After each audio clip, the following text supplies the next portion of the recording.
Hi, everyone. Waiting for Julia to join the chat, and then I'll start the call as soon as she's in the chat.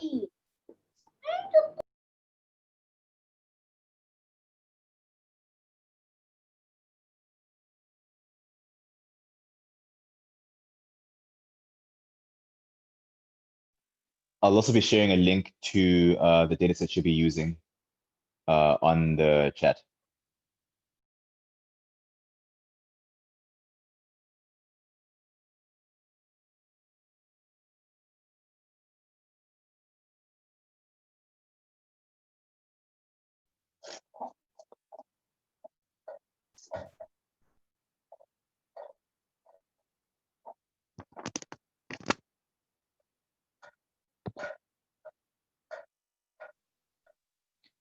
Hi, Julia. How are you doing?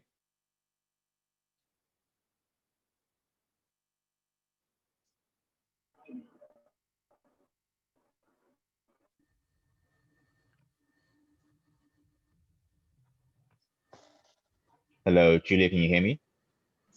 Yes. Can you hear me? Yes, I can. Can we just give the learners just 2 minutes to just join? Some are going to be a bit late. Is that okay? Yep, that's fine. Awesome. Thank you.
I think we can start now.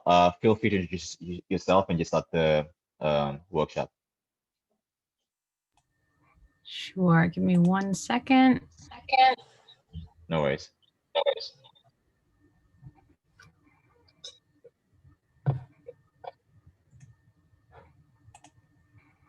Can everyone see me?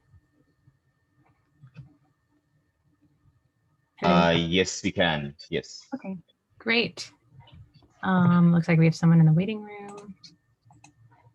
All right, so welcome everyone. Thanks for being here. My name is Julia Bydry and I will be leading this workshop today about getting started with Tableau. Before we get started, let me just throw up a slide so we can see what we're going to work on today. And I also just wanted to double check that everyone has been able to successfully download Tableau Desktop for the purposes of this workshop, the trial version. Oh, thanks. They should all have Salesforce background. They should all have links to the download or to download Tableau Desktop and a link to the dataset you'll be using. Great. So as long as everyone has successfully downloaded and launched Tableau Desktop, that should be great. We won't actually use it until a little bit later. We're going to have an introduction first. But let me show my screen. Done.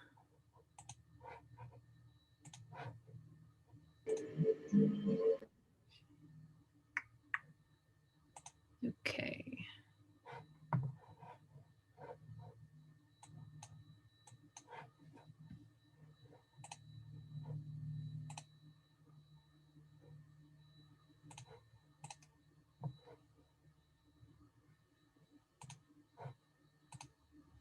Can everyone see that?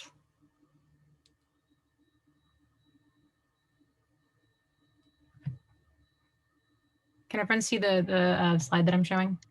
Should be visible. Okay, great. All right, so let's get started with our welcome then. So like I said, my name is Julia Bydry. I am a solution engineer at Tableau.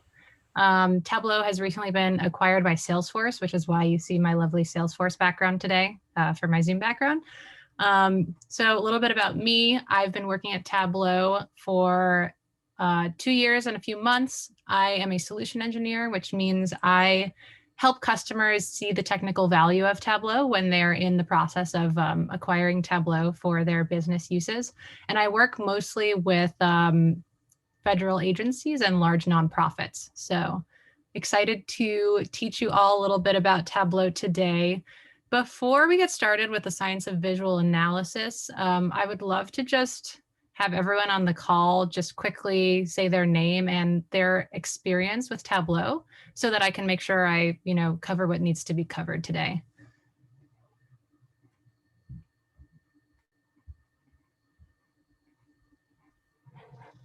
Okay, do you want to go first, Adeyemi?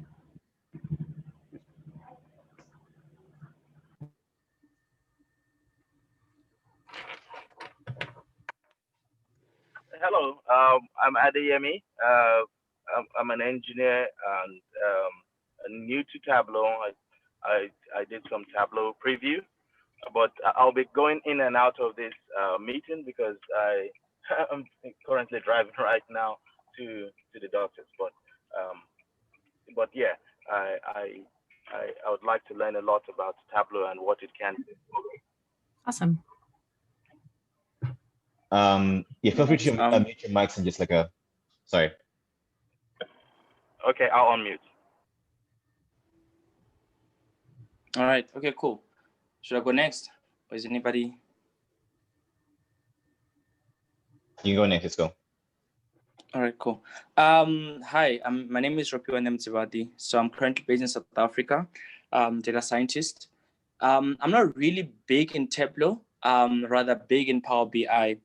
So I just know the basics of Tableau, but on the day-to-day basis, I just use Power BI for my data visualization and all those kind of stuff. So I'm really excited to learn more about Tableau. Yeah. Do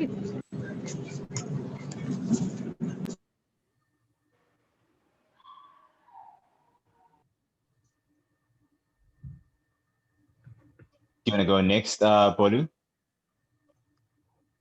Hello. I can hear you. Yeah, I'm good. Can I just talk briefly about how much you know about Tableau? Oh, okay. Well, I don't know much, but everything I know about Tableau is that it's used for creating dashboards and it's used for analytics, for analyzing data. I think that's about all I know about Tableau. Great. So I've never had any tutorial or any class. Mm-hmm. Awesome. Ayomida, do you want to introduce yourself quickly and then just walk us through how much you know about Tableau? Good evening, everybody. My name is Ayodele Ayomide. I am a student. So, except for the definition of Tableau, I don't know anything about Tableau. I've not used Tableau. I've not done anything in Tableau before. Good to know. Thanks. Awesome. Leritmo, do you want to go next? Okay. So I haven't done anything with it. And as far as I know, it's just for analyzing data and visualizing. Yes, but I haven't done anything with Tableau, so I have no experience there. Great. We'll be learning a lot today. Thank you. I'm Sienda. Hello, I'm Sienda. I'm a student at University of Johannesburg. I've never used Tableau before. I just know that it's for data visualization and data analytics to help people understand data. Awesome. Edwin, do you want to go next? Just give us an introduction to your background and how much you know about Tableau. Well, I'm so far I've heard about it, but I've not made any exploit on that. And I had a master's degree in statistics. I had knowledge of a few analytical software, but not particularly Tableau. Great. Osuolale, do you want to go next?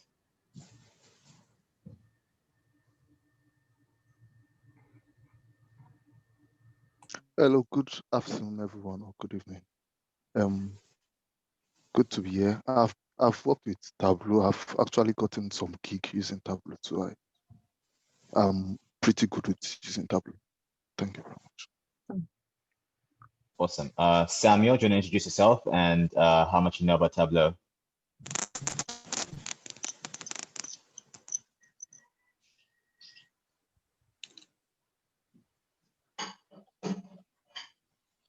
Or anyone else who wants to introduce themselves, just like walk us through what you know about Tableau. Okay, just unmute your mic and just introduce yourself quickly, John. Come on. Okay, hello everyone. My name is Mangut, and I'm basically new to Tableau, but I've seen a me cohort of the gradient boost work with it, and I believe all I can say is that it's a very powerful visualization tool. I'm so excited and I'm so hopeful to learn. Awesome. Okay, my name is Good day, everyone. I'm Kondirin Negukura. I am a student. I've never used Tableau before. I just know what it does only. But I'm looking forward to learn today. Nice. Okay. Good day, everyone. Hi, Michael. My name is Michael. I'm a banker, presently learning data science tools. So I'm also very new to Tableau. This is going to be my very first session on Tableau.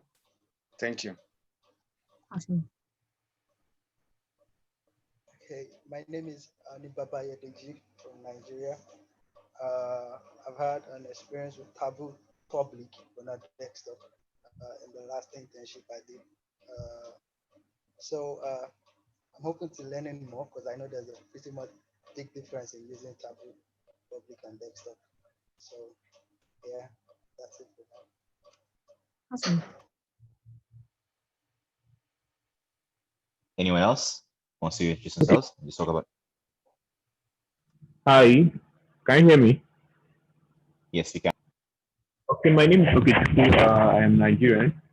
Okay, I've heard of Tableau before, and I know of its power in creation of dashboards, and I absolutely love the interface I have to data science. My knowledge should be tagged at 10%.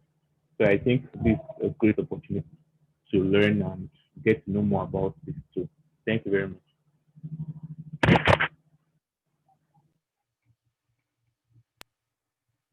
I'm not sure if we've covered everyone. Feel free to unmute your mic, just like yourself and how much you know about Tableau, if you don't mind.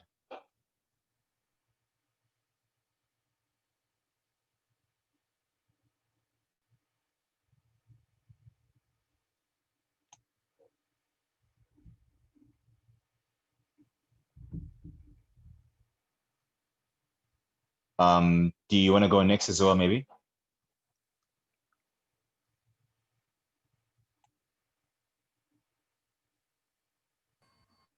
Hi everyone, my name is Iswa. I am a student at Garden Boost. I know that Tableau is a tool to analyze the data, but I never work on it. So it is I will show the person who presented this workshop, and perhaps after I will try to use it. Thank you. Awesome.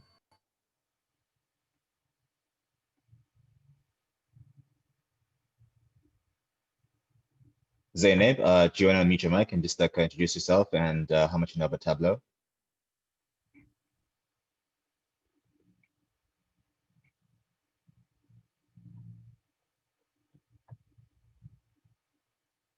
Or Idris, do you want to go next? Okay, hi everyone. I'm Idris. from Nigeria here. I'm new to Tableau. I do Power BI mostly, but I'm new to Tableau. I know what Tableau is all about, but I've not worked with it before. Looking forward to an exciting experience. Great. And Omalaja, do you want to go next? So, I mean, I'm using the trust instead. I think unless you miss someone, that should be pretty much everyone. Unless someone else wants to unmute their mics and just talk briefly about their background and what they know about Tableau.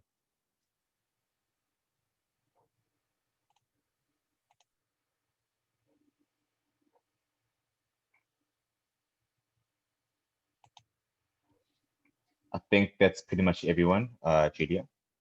Okay, great. Well, welcome everyone. It's great to hear a little bit about your background.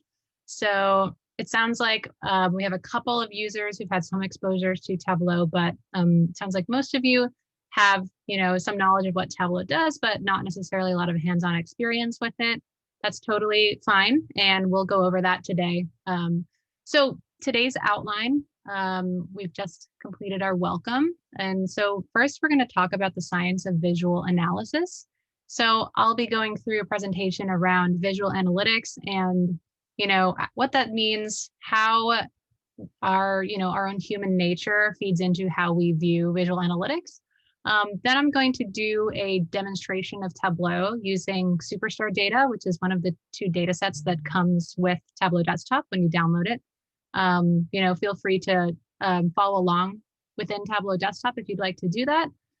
And then we're going to do a guided exercise. So I've sent a data set to Emmanuel, and you should all have it downloaded as well. It's an Excel file related to music data. And so that's going to be the time where we have some hands-on experience with Tableau. I'm going to ask each of you to work on the data and try to build your own dashboard. I will also be building a dashboard on my screen, so you can always watch what I'm doing as well and ask questions during that point. And then at the end, if we have time, I'm going to talk a little bit about the Tableau community. So how do you get involved with the Tableau community? What is it? And how do you use your newfound Tableau skills to, find connections across the world, share your work, and, continue to build your visual analytics skills. So if that all makes sense, we can go ahead and get started with the science of visual analysis. Great. All right, so the science of visual analysis.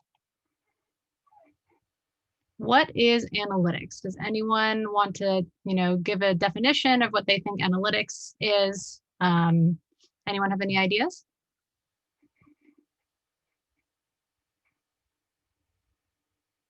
You can write in the chat or you can unmute yourself.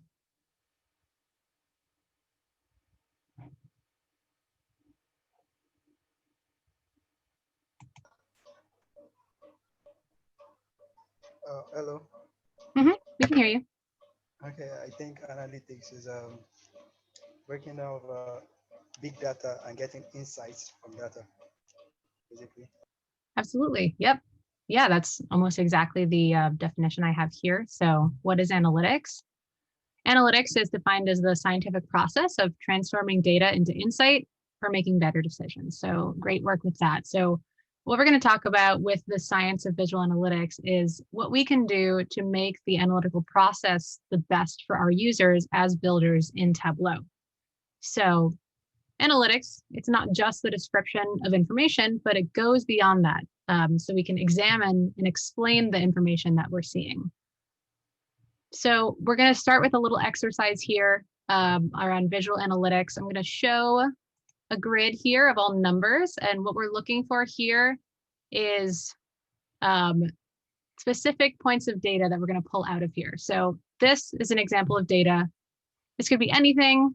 This could be numbers like we see on the screen. This could be retail data if we're working in the retail space. This could be how many grants our nonprofit has given out that year. Data can really be anything. So what is visual analytics then? And how do we tie visual analytics with data? Visual analytics is the representation and presentation of our data that uses our visual perception and our human nature in order to help us and amplify cognition, in order for us to be able to draw out the patterns.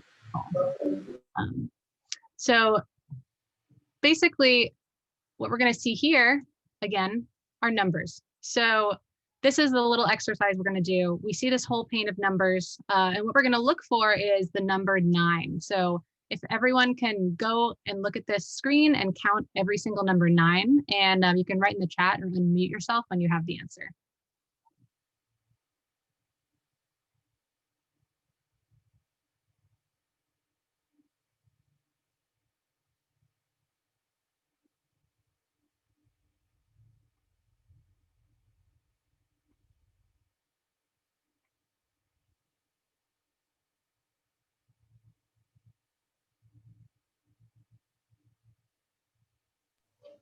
Sorry, did you say we should locate all number 9s? Right, count the 9s that you see, and then let me know when you've counted them. Wow.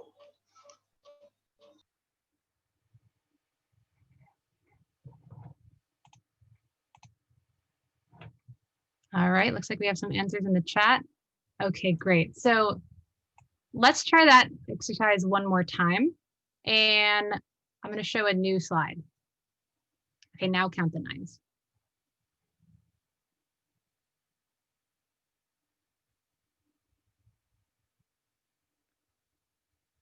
Awesome. 10. Yep, exactly. So the point of this exercise is when I showed the first slide there and the 9s were not highlighted in red, it took, 15 to 20 seconds for anyone to even get the answer there. As opposed to when I highlight the 9s in red, it takes, between 4 and 5 seconds for you to get the answer. So this is an example of visual analytics. In this example, we're using color to highlight the information that's important for the user so that they can gain their insight quickly and easily. So this is just one of the design concepts that we're going to talk about today with Tableau, how we can use the concepts of visual analytics to allow our users to get to their answers and their insight quickly and easily. Awesome. So let's now look at some data. Here's another example of data here. We have 4 sets of data here, each with 11 sets of XY coordinates. So we have 1, 2, 3, 4 up top. Each of them have X and Y coordinates. So for the purpose of this exercise, let's assume that the X data represents in millions the net sales of a retail store over the course of a month. And then let's say that Y represents the total profit in millions from that store. So we're looking at here at a set of points that represent profit and sales, where each point is a single store. So the 4 data sets represent regions. So 1, 2, 3, and 4 could be Western region, Central region, Southern region, and Eastern region. And then the X and Y coordinates represent sales and profit for each individual store in one of those 4 regions.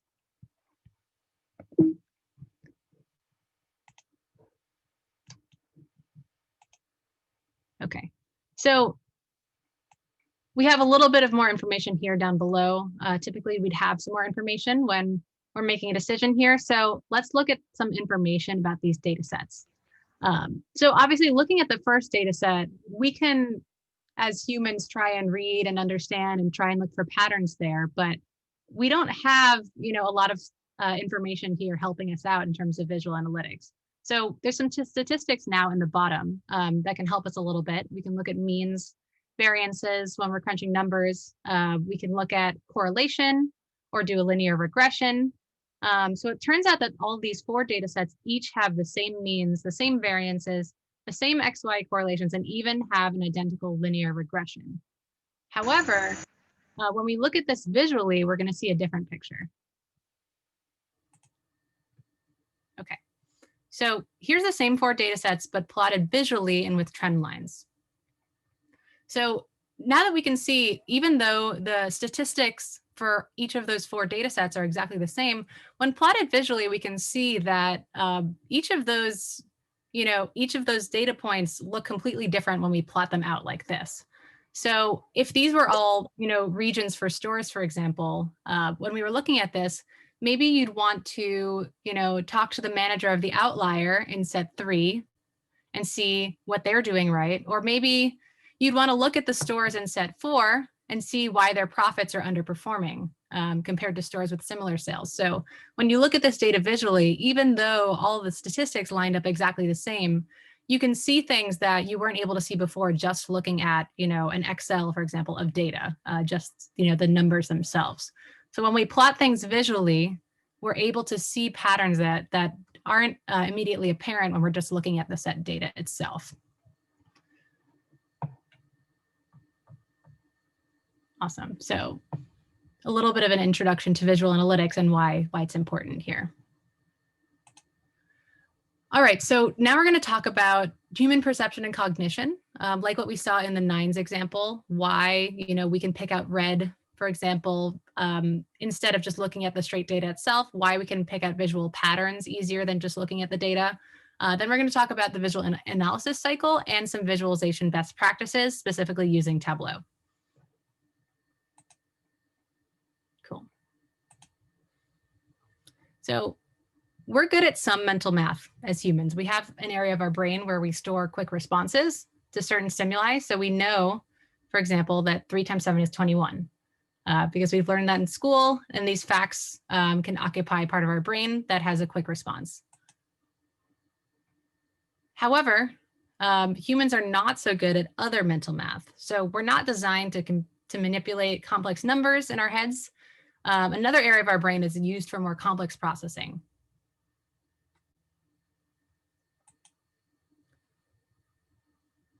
So if I gave you a pencil and paper to solve that problem, all of a sudden this becomes a lot easier to solve.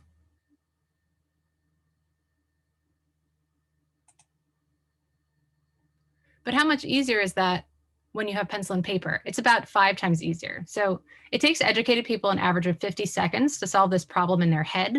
But when you give people the right tools, suddenly it's solved in just under 10 seconds. So the analogy here between the pencil and paper and Tableau is the tools that we're giving people to answer these problems. We're faster when we can see data. So looking straight at this crosstab right here, what product subcategory is the most unprofitable? If everyone's looking here of the subcategories, if someone wants to call it out or type it in the chat. Which subcategory is the most unprofitable?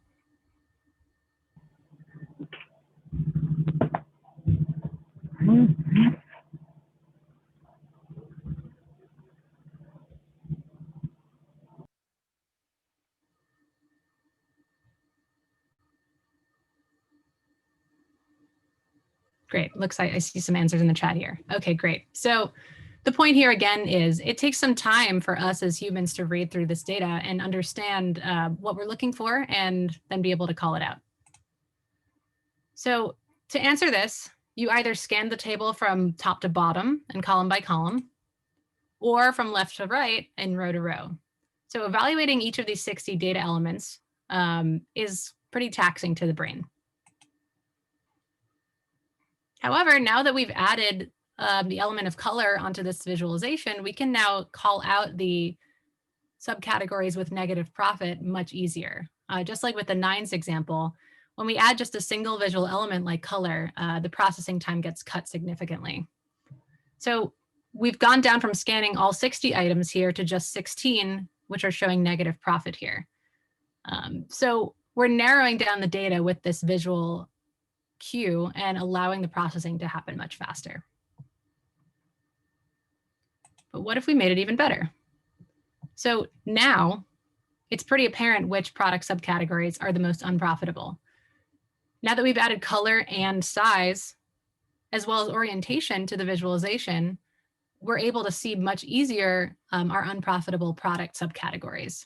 So comparing from just the straight crosstab of data, for example, something that we'd find in Excel, to this visual representation of the data, we cut that analysis time significantly, allowing our users to quickly draw out the insights that they want to see. For example, right here.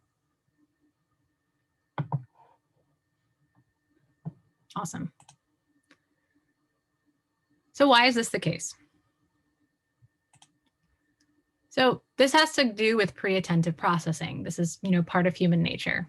Many thousands of years ago, we had to respond quickly to color, size, location, and movement. And those with quicker pre-attentive processing survived perceived threats. For example, we can see the lion here in the grass. Pre-attentive attributes are information that we can process visually almost immediately before sending the info to the attention processing part of our brain. So this is information we understand almost unconsciously. These are generally the best ways that we want to present data when we're doing visual analytics, because we can see patterns without thinking too hard. So these attributes evolved in response for us as humans to quickly assess the situation, find a pattern, and then choose whether to react. So here's a couple of examples of pre-attentive visual attributes on this slide. We have length, width, orientation, size, color, like we saw before, positioning, enclosure, etc. And we'll be utilizing all of these concepts when we're working with Tableau Desktop to help our users draw insight.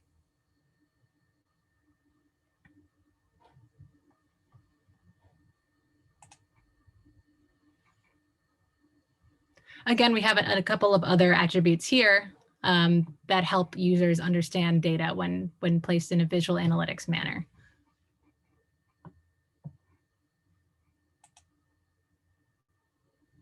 So this is an example of a Sumerian tablet from around 2000 BC, and it's one of the first examples of writing. So writing was originally developed by the need to count items, gold, salt, number of fields, and the need to record who has what amount of items.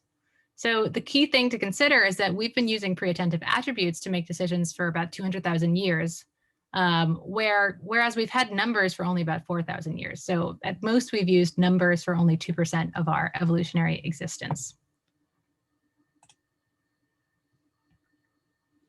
Right, so attributes are universal, whereas numbers are not. For example, we have right here, numbers written in a different language. And so what we want to utilize when we're doing visual analytics is those pre-attentive attributes.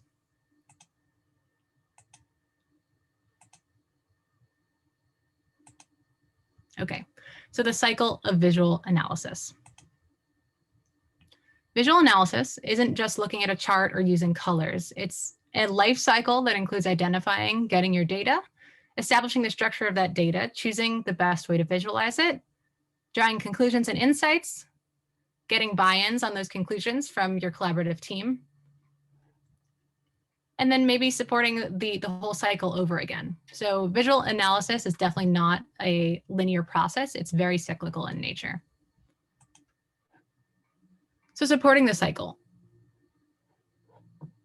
So part of this is how Tableau works.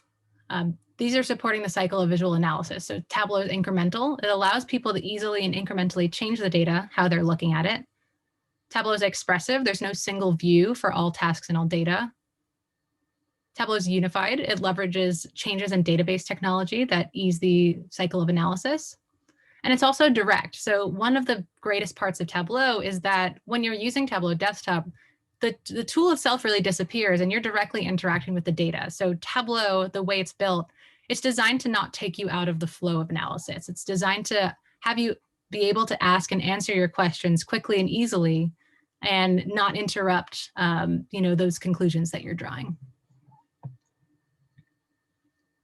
Okay, so before we get into getting hands-on with Tableau, let's talk a little bit about some visualization best practices in Tableau.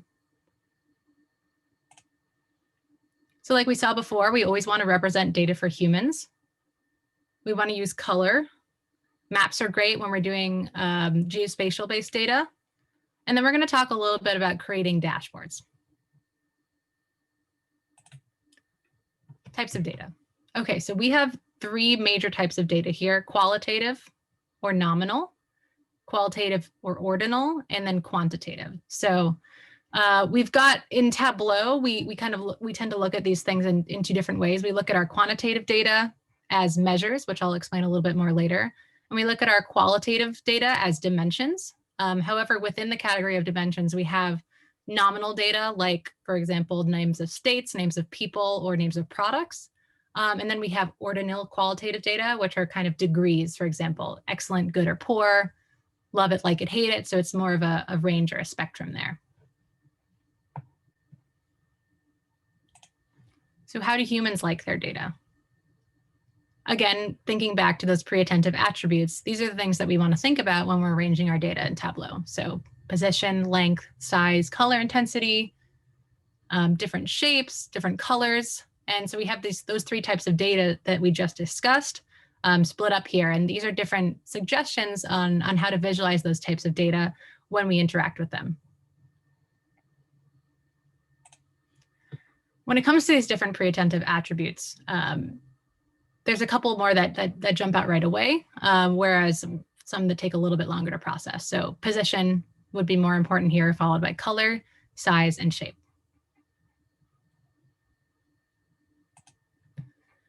So here's an example of a dashboard. So this is showing a couple of visual best practices here. We have time down in the bottom on an x-axis. We have location shown on a map here. We're also comparing values in the bottom right on a bar chart.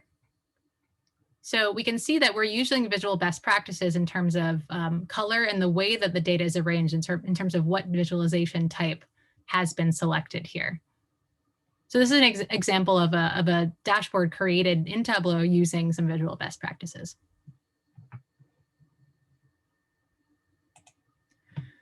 Another visual best practice, you always want to orient data so people can read it easily. So you can see we've got a bar chart on the left arranged vertically. So it's fine, but you kind of have to turn your head to the side when you're reading it, and that's not ideal for human analysis. So a little bit better would be to turn that bar chart horizontally and allow users to read left and right as they're accustomed to doing. Another note about color. Color perception is relative, not absolute. So it's important to provide a consistent background in terms of color and not overload the user with too many different colors. So humans can only distinguish about 8 colors on a dashboard. So right here, we probably have up to 20 colors, and it's not super useful for the sake of the analysis on this scatter plot. So here's another example of that exact same scatter plot, now colored with a category that has looks like about 6 or 8 colors. You can clearly see the groupings of those points here, and this is helpful for users. So definitely not too many colors, don't overload the user. For quantitative data, color intensity and diverging color palettes also work well. So we can see right here on color, we have the sum of the profit. And we can see immediately in orange tables jumping out as one of the least profitable subcategories in this data set. So when you're using a diverging color palette to compare, it can be very useful within a bar chart. Just a quick note on color blindness. So this is an example of red-green color blindness here. This is just a funny anecdote about a Liverpool game where some colorblind fans were having difficulty understanding the match. So that's something you also want to think about when you're designing dashboards in Tableau. Tableau has colorblind palettes built into the functionality, so you can utilize those palettes, and that can be compliant for users who might have color blindness. But color blindness is more prevalent than you think. 7 to 10% of males have some form of color blindness, and 0.5% of females do. So this is an example of what a person with color blindness would see with the same exact example here. So you want to keep that in mind as well when you're utilizing color in your Tableau dashboards. So mapping to insight. When location is a relevant data, it's useful to utilize maps. So this is an example of a map of the District of Columbia, which is actually where I'm located. And this is a crime spotting map here. So humans are used to understanding geographic data in this way using maps. So when you have geographic data, typically a map is going to be the best visualization type that you can utilize. When you have defined areas, it's useful to use a filled map or a choropleth. And when you have one measure that you're looking at. So right now we're looking at profit by state in the United States. However, if you add in an additional measure on top of that, such as the sum of sales, filled maps don't work anymore. So you'll want to use a point map instead if you're showing both the sum of the profit and the sum of the sales. So in this example, the map is showing profit as color and sales as the size of the bubble. Last thing is, don't overutilize maps. If the map makes sense in your analysis, it's useful to take advantage of, but you don't always need a map. For example, when we're describing the different types of emergencies here, this bar chart looks actually a little bit more useful than the map below. Maps also don't have to be geographic. So using Tableau, you can create custom maps of pretty much anything. You can see here, this is a baseball example where you're showing the pitch box and the location of the pitches each time. So maps are definitely not only for geographic data. You can plot all sorts of things on a map. And here's just another example of a map, the hit grid on the Seattle Mariners, the baseball diamond. So dashboards. Dashboards in Tableau are where we bring all of our information together. So each sheet in Tableau is called a viz or a visualization, and a dashboard is a collection of visualizations or sheets. So you can see right here, we have 3 sheets or 3 vizzes in a dashboard. And when we bring these together, we can allow them to interact with each other, for example, through filtering or parameters. And that's really what gives the power to your user to be able to explore the data on their own. Dashboards should pass the 5-second test. So what that means is when you look at a dashboard in 5 seconds, you should understand what the general point of the dashboard is and what point it's trying to make. So a couple of best practices being followed by this dashboard is there is one color that we're really paying attention to, which is red. We have the title of the dashboard very clear here in the top left corner. We're using a map so that people can understand this is based in the United States. And we also have a time series down here utilizing a timeline. So that's a couple of best practices that this is using. So this dashboard passes the 5-second test. A couple of other pointers while you're creating your dashboards. The most important view goes in the top or top left. Legends should be close to the views that they correspond to. So for example, this color legend over here on the map should be close to the map itself. Avoid using multiple color schemes on a single dashboard and try to limit the number of color schemes you're using.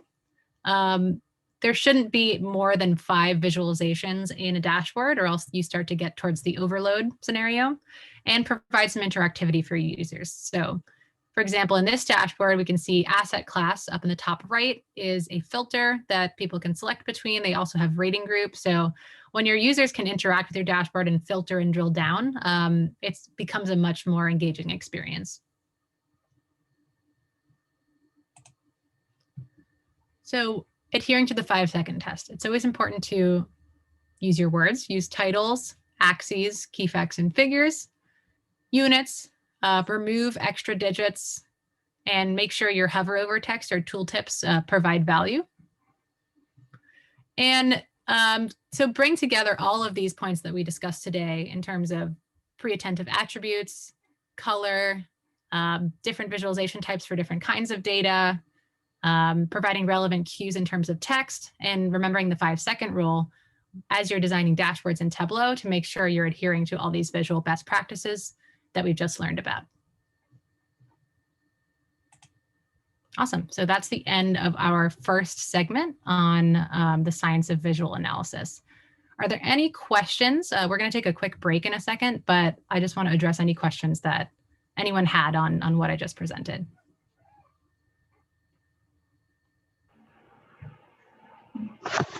Hi, just a quick question. When I'm busy doing those visualization, am I doing those visualization for me to understand, or have to present them to users that maybe won't understand the visualization that I'm doing? Do I have to visualize those values for me to understand them, or I have to visualize it for the team? Right. So that's a good question. When you're building a visualization, it really depends on who the audience is. So, certain visualizations you build and it's just for yourself. So, I have, for example, internal tracking visualizations that track the tasks that I've completed that day and, show me if I'm on track to my goals. But when you're building a visualization for a broader team, it's always important to work with that team and understand what their expectations are and what they're looking for in terms of gaining insight from your dashboard. And that's part of the cycle of visual analysis is, you create a prototype, for example, you bring it to your team. They say, oh, this is great, but I would love to be able to drill down in this way, or I don't understand this. And then you take that feedback and you bring it back to, your dashboard, and you continue to add or refine visualizations in your dashboard to address your team's needs. So it's definitely not a linear process. It can definitely be very cyclical in that manner. So that's important. It's always important to get the feedback of your eventual users of the dashboard that you create to make it as useful as possible for the purpose they're using it for. Does that answer your question? Yes, thanks. Sure. Anyone else?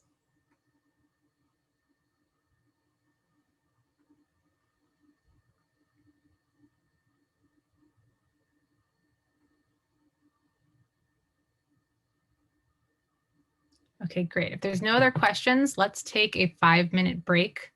I'm not actually sure what time it is there for all of you. I'm in Eastern time, so it's 10:46 for me. But if everyone can come back in 5 minutes, so for me, that would be 10:51. I'm not sure what time it is. I have an appeal, Julia. I have an appeal. Can we get your slides? Can you share your slides or Yeah, a absolutely. PDF with us? I'll send them to Emmanuel and he can distribute them. All right. Thank you very much. So if we can all return in 5 minutes. Emmanuel, what time is it there? Well, I'm also in Eastern time, unfortunately. Everyone's it's either South African time or Western African time. So it's either people are 6 hours ahead of us or 7 hours. Okay. Well, if everyone can just come back 5 minutes from now, that would be great. We'll start at, 51, I guess, is the same for everyone. So we'll start in 5 minutes.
You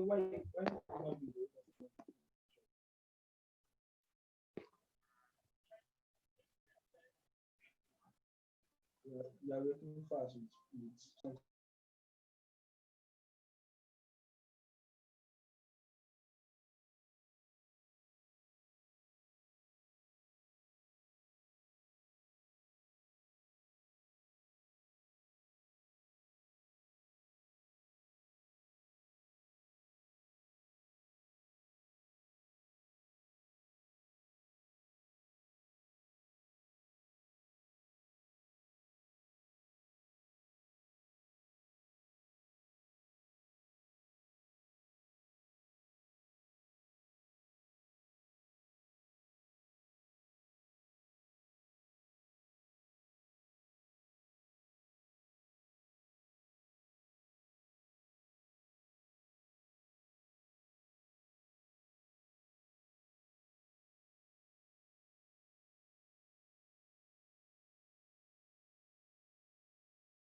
Hi, everyone.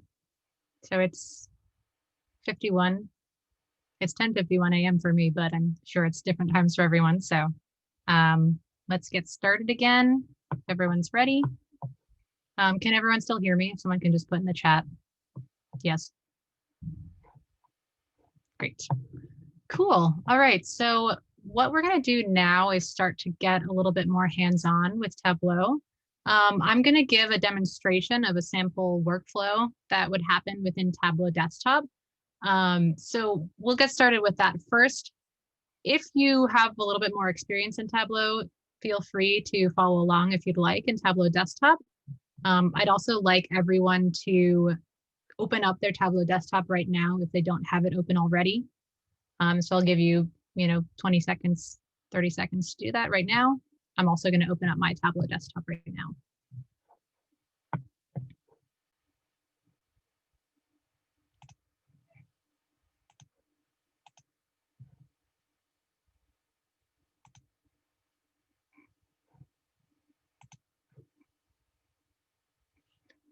Can everyone see my Tableau Desktop screen?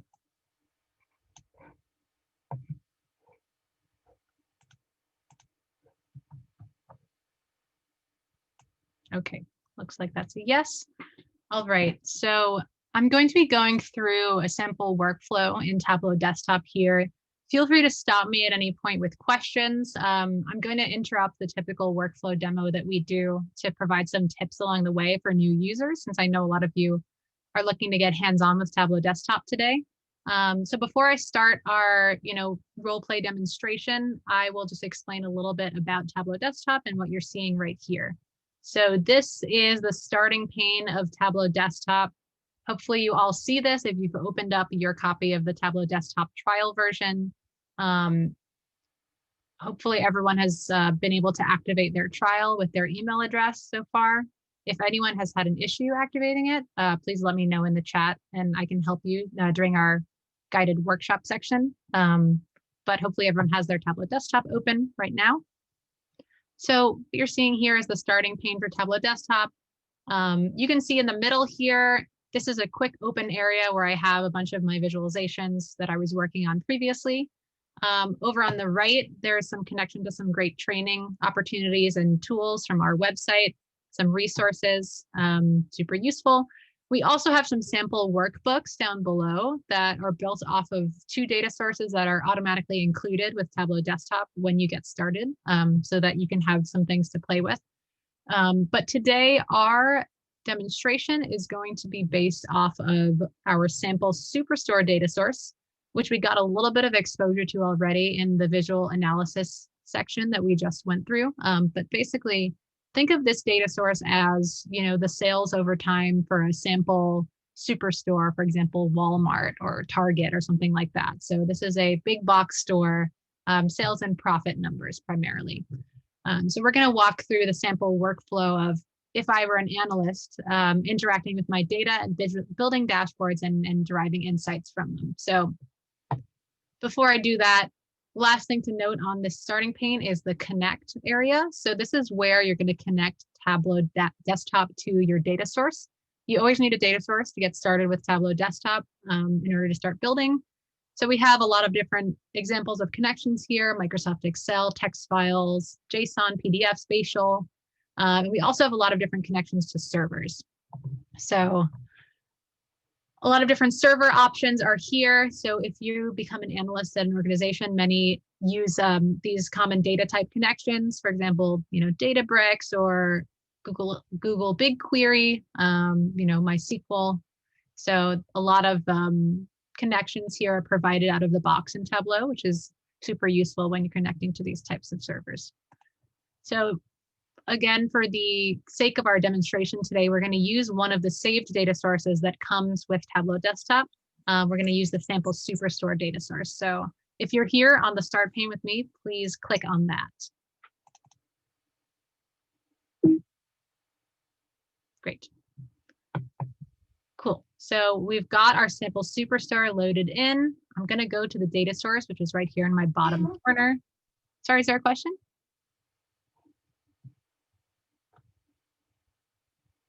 Okay, It sounded like there might have been a question. Cool. So if we've opened up our sample Superstore data source, I've just clicked on the bottom left corner, which is our data source pane. So this is the place that we always start with Tableau desktop in our analysis. Right here, we have our data source already pre-created. So a lot of times when you're an analyst, you are not only building visualizations in Tableau, but you're also creating the data source itself. So that would happen prior to Tableau desktop. If you were, adding tables together, doing some cleansing or prep, for example. So that's what you would do when you're cleansing your data or, manicuring your data before bringing it into Tableau desktop for analysis. Tableau also comes with a product called Tableau Prep Builder in the cases where you have to do significant data cleansing before bringing it into Tableau desktop. But today we're going to start with Tableau desktop, assuming that we've already built our data source and it's ready to go for analysis. So we have our data source right here. We have orders and it's connected to people and returns already. That's all been done for us already. So those are our tables that we're utilizing today in our sample Superstore analysis. Down below, we see all of the data fields that we have, in addition to a preview of the row level data as well. So this is a preview of what our data source looks like. We can read across the top and see the different fields that we have available. Orders, order date, ship date, city, state, all things that I would expect in a Superstore data set. We've also got some fields over here related to sales, quantity of items sold, the discount that were added to those items, and profit. We also have manufacturer over here. So our data set, again, is already ready to go. Okay, I'm seeing in the chat, it looks like someone's using Tableau Public. So in order to follow along with this, it would be great to download the trial version of Tableau Desktop, which has a little bit more functionality than Tableau Public does. So I think the link was provided in the description for the Zoom call, but let me see if I have it right here. You can download Tableau Desktop from the Tableau website. That would be great. All you have to do is really enter your email. Okay. Great. So continuing with my data set here. The last thing you want to think about once your data set is ready to go is what sort of connection you want to create between the data source and Tableau. So you can choose either a live or an extract connection in Tableau. A live connection is when you have a data source, for example, a server that's updating very regularly, and you want to take advantage of the speed of that server or the frequency with which the data source itself is updating. So if you want your data source to continually be feeding in from the server and have the most up-to-date data for your analysis, you can choose a live connection. If you know your data source isn't going to update, or if you have a really large data source on a server that's maybe not as performant, you can also choose an extract connection. And basically what that does is it takes a snapshot of your data at this point in time and imports that data in memory into Tableau's data engine.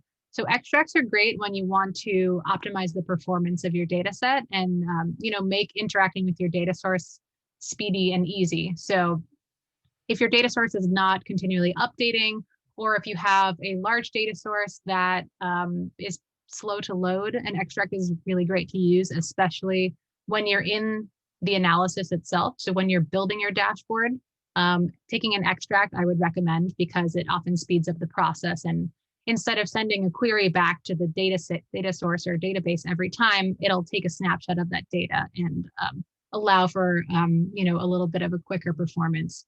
So important thing to note here is connection. The last thing is filters. So say, for example, I have a really large data set coming in and I'm not actually going to be using, was there a question? I heard someone talk.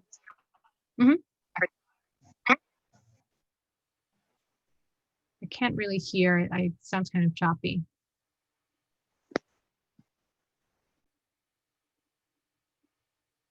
If you want to type questions in the chat as well, that's also an option.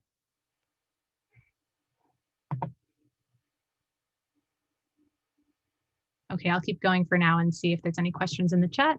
But like I said, if you have a large data source that you're bringing in and you're not necessarily using all of it for your analysis, Another great way to optimize performance is to add filters on the data source.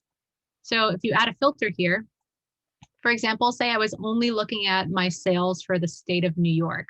I could add a filter right here on state and only select the state that I wanted to look at, for example, New York. So general rule about working with data sources in Tableau is the more streamlined the data source is, the more specific it is to your analysis, and the less data you're bringing in, the more performant your dashboard will be. So the faster it'll be to load.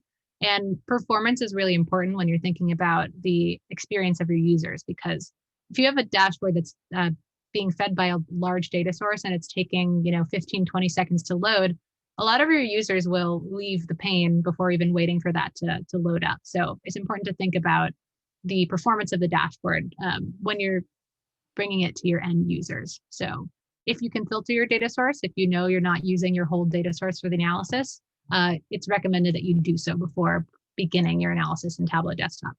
So that's what our filters are right here. I'm going to create an extract because I know my data source is not updating. There's a couple of options here to optimize your extract as well and improve the performance. So like in filters, you can add a filter right here. You can choose something called aggregate data for visible dimensions. So I recommend doing that after you've done your analysis already. You can also choose to create just a sample of your data and take just a small snippet of it to do your analysis. We have another thing called incremental refresh, which if you have a large data source that's adding a couple of rows per day, that's an option for you as well. The other thing is hide all unused fields. And this is something that you would do after you've created your dashboard as well. So this will hide any fields that aren't utilized in your dashboard. And again, we'll trim down the amount of data that you're bringing into Tableau. All right. One moment. Okay. So that's a tour of the data pane in Tableau. Like I said before, we have three tables here. We have orders, people, and returns, and they are all related to each other using these relationships. If I wanted to add more data connections, I can always click add up in the top right here, and I can bring other data sources in for my analysis. But right now, we've got our data set good to go. So I'm now going to go into a demonstration of Tableau using a scenario with our imaginary Superstore data set. So in this scenario, I'm going to be acting as an analyst. And the scenario is that my boss has noticed declining profits in our sale and has come to me, the analyst, to ask why that is the case and help and have me analyze the data and understand what levers we can pull to improve that and understand what the root of the problem is. So we're going to start that demonstration right now, unless there's any questions before I go into that. Yeah, Julia, you talked about adding data that is existing. You took top right. Where are the top right? In connections, yes. Okay, I've seen it. Thank you. Sure. Yep. So this is an Excel file right here, the sample Superstore, and it has a couple of tabs in it, and we're using those for our analysis. But say we had a second Excel or a database or a different type of data source, we can add that connection and then relate those data sources in the pane as well if we had additional data we needed to bring in for analysis. Cool. All right. So, great. Okay, great. So I'm going to go to sheet 1 and we're going to get started. Oh, and I'm just going to save my extract really quickly. So when you create an extract in Tableau, it'll just ask you to say where to save it, and then it'll create that extract. Cool. All right, so we are here in our builder pane. We have our data source up top, as you can see, our sample Superstore data set that we just looked at. And we have our data right here arranged in two different types. So you can see we have blue and we also have green data fields here. So to get to sheets, so if you were in data source, just click sheet 1. It should be in orange if you haven't gotten there yet. So it'd be in the bottom left. Great. So our data is segmented into two types here. We've got blue and green data fields. And what that means is what I said earlier around dimensions and measures. So our quantitative data and our qualitative data. So dimensions they'll be highlighted in blue. And these are our categorical or often qualitative fields. They're going to slice and dice our data. So for example, the category of state or location, the segment category, customer name, these are all more qualitative fields, and they're going to cut our data up into categories.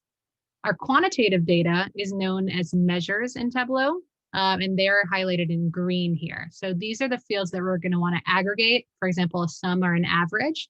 And these are going to create axes in Tableau. So we're going to use a combination of our qualitative and our quantitative data to create visualizations using Tableau. Okay, so back to our scenario. Like I said, I'm an analyst for our global superstore, and my boss has come to me and said, okay, we have a problem with our profits in the United States. So dig into the data and understand where the problem is, and you know, tell me what we should do. So what I'm going to do first is drag my states onto detail and drop it, and my profit onto color. Awesome. Okay. So what I've just done. Can you just repeat that? Sure. What you just did now? States. Drop it on detail right here, and profit on color.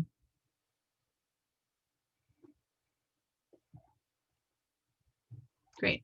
So what I've just done is created a filled map using Tableau, and it was really just as easy as a simple drag and drop of our two fields here. So how that happened was our state is recognized already as a geographic type data source. You can see that little globe next to it. And I can always change the type of data it is, but it's being understood already as a state province geographic role here. So when I drop it into the visualization, Tableau already automatically knows to create a map. So when I put profit onto color, we're filling in each of the. You mean when you click on states? What next? Sorry. After states. Yep, sure. Let me start over. So again, you can drag and drop like that, but you can also just double click and the same thing will happen.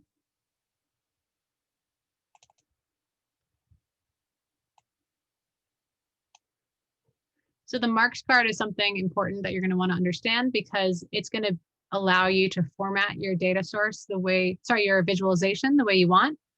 Columns and rows will come into play when we create visualizations like bar charts or line charts.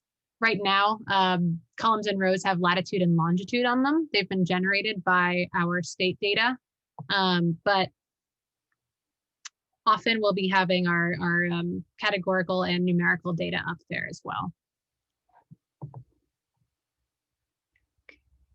So we have someone who has an EU related data. That's also fine. I'm going to go through this demonstration using the United States data, but we're going to have some more time afterwards as well to use a different data source and walk through it a little bit more. So if you can't follow along and you just want to watch, that's also totally fine. We're going to have so much more time to get some hands-on stuff right after this. So I'm going to keep going with the demo. Feel free to put your questions in the chat, but I'm just going to get through the demo and then we can answer all those questions and walk through a little bit more of what I've done to get there. Cool. So I've added my states to detail and my profit to color, and I've created a filled map here in Tableau. And this is showing me how my profits vary based off of state. So you can see the states that are highlighted in orange are the ones with negative profits, while those in blue are the ones with the most positive profits. So I'm focusing on these states, it looks like both in the East and Texas, that are showing the lowest profit numbers. But to learn more about this, I want to look more on my specific products that I'm selling and understand if there's anything that I should know about there. So I'm going to create a new sheet down at the bottom, sheet 2. I'm going to call this profit map. And I'm going to create a bar chart. So what I'm going to do is pull my category. I got it. onto columns. Nope, onto rows actually. And I'm going to pull my sales to columns. Okay, so I've created a bar chart. You can see my 3 categories: furniture, office supplies, and technology. And by bringing sales to columns, I can now see the sum of sales in each of those 3 categories. I want to actually look at my subcategories as well. So I'm going to click this plus sign next to category and break these out into their sub hierarchy of subcategory. I want to look at my profit once again, so I can compare my sales and my profit and see if there's any patterns that start to show. So I've dropped profit onto color, and I can now see that the one highlighted in orange is tables. So it looks like my least profitable subcategory is tables. So like my vice president and my boss suggested, there was some issues with furniture in my superstore, but I want to learn more about why this is the case. So let me bring region over as well and take a look at if this is related to region in any way. Okay, so region, it looks like tables are struggling across both the central, east, and southern regions. So I've gotten a little bit more information here. Okay, so now I understood that there's some problems in Texas and also in the East. And I know that the main problem is in the subcategory of tables.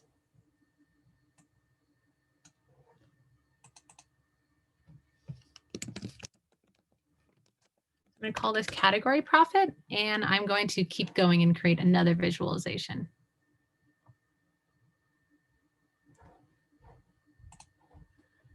So now I want to look at my profit over time. No. I'm going to bring profit. Sounds like we have a young learner with us. So I'm bringing my profit over to rows, and I'm going to bring my order date to columns. And so Tableau is automatically creating a line chart because it recognizes order date as a date type. And I'm going to continue to break that out using the hierarchy to see that on a monthly basis. Okay, so I see all my 4 years of data here, and I can see it over the number of months.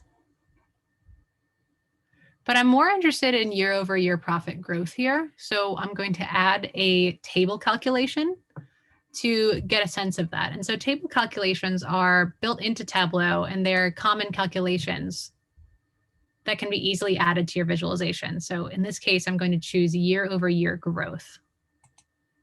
Okay. So now I can see my year-over-year growth over those 4 years broken down by month.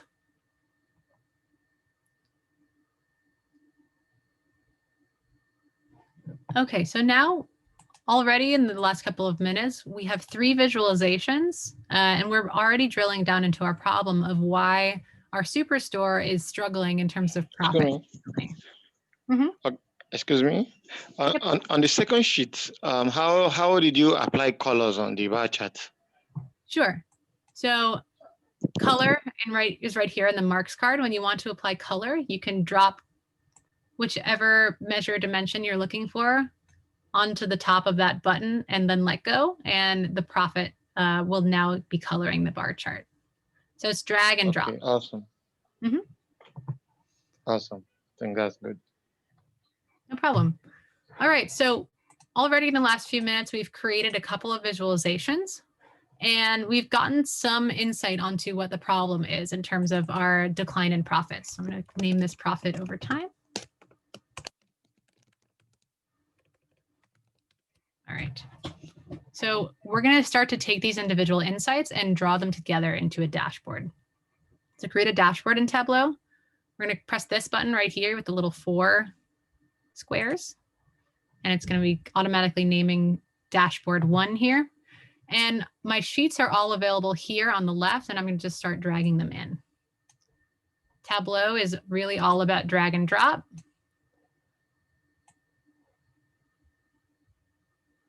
And so you can see these gray boxes is showing me where that visualization is going to end up.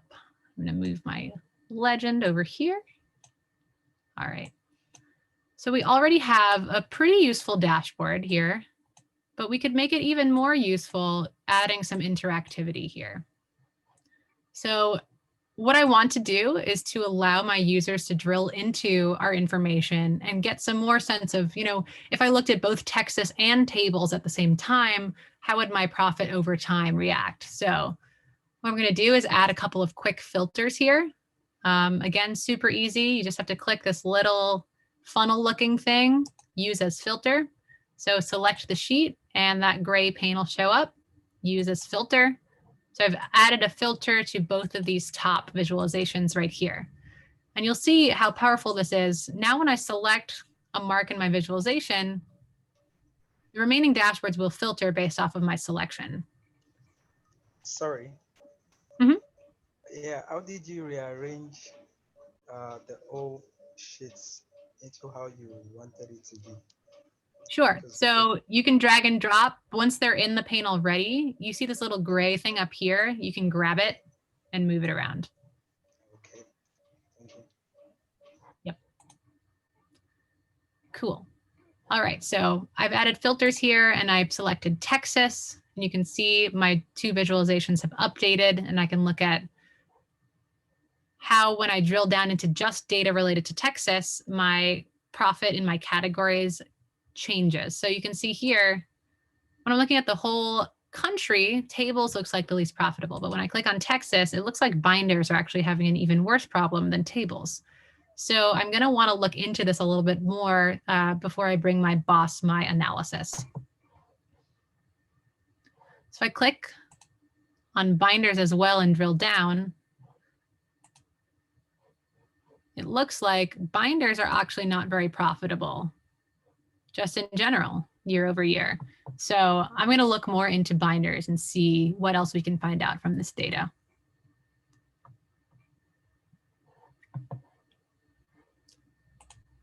Okay, so creating another sheet here. I want to look more on subcategory, but I want to compare the profit and the sales to each other. So when we're comparing two numerical or you know, aggregated fields to each other, the best way to do that is often with a scatter plot. So I'm going to create a scatter plot now. Put sales onto columns, and I'm going to add profit onto rows. Okay. I'm going to add my subcategory onto detail. So right now we only have one dot because it's aggregating my total sales versus my total profit. In order to break that down into all of my different subcategories of products, I'm going to have to add subcategory onto detail to break it down. So detail helps you with the level of detail of the marks in your view. So for example, with our scatter plot, you have to add subcategory to detail in order to break that total number out into its component parts of subcategory. So I'm going to add subcategory to label as well here, so we can just understand what each of these marks means. I'm also going to change the mark type to circle just because I want the circles to be filled in. All right, so now we have a scatter plot of profit versus sales for all of our subcategories. Interesting. So we can see already here that tables is an outlier, but let's try a different measure like quantity instead and get more information here.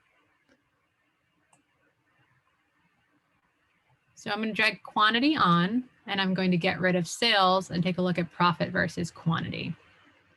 Okay, interesting. So what this has told me is that we're selling a lot of binders. But how are we losing so much money in Texas specific to binders? Remember what we found out from our dashboard. So if we're selling a lot and losing a lot of money, it might be due to the discounts that we're allowing on our binders. So my boss has expressed recently that they're concerned about how many discounts our salespeople are offering on our products. So instead of looking at quantity, let's look at our discount instead. Drag discount over, drop it, and remove quantity. All right, interesting. So I'm going to change the sum of discount to an average discount because we don't want to add up all the discounts. We just want to look at the average discount overall. And so now we're looking at the average discount for each of these products compared to profit. So interesting, it looks like we're discounting binders more than any other product. So excuse me, how do you check the average discount? Sure. So if you click this little arrow right here, when you hover over, click the arrow. Right here where it says measure, you can change the aggregation type right here. So you can select average.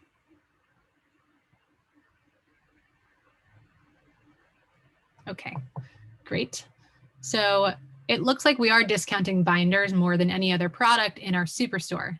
So that might actually be what's driving down our overall profits. So I'm going to bring in some statistical analysis to see if we can support that.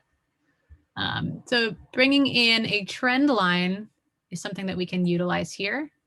If I go to analytics right up top, so you can see right here, I was in data, click analytics, drag my trend line right here over linear. Okay. So we see a downward trend here with discount and profit. So as we increase the discount, our profit goes down, which makes sense. Interesting. So when we remove our 3 outliers here, let's take a look at how that trend line changes. So if I just, what I did right there is just draw a box over the 3 of them, click and drag, right click, exclude. So I just removed my outliers right there.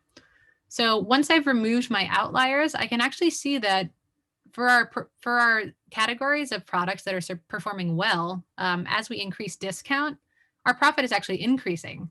So those 3 outliers look like they're to blame for that general negative trend that we saw before. Interesting. So maybe if we can determine which orders have. Can you repeat how you got the outlier? You discovered the outliers. Sure. So I just drew a box like this, click and drag, right click, exclude.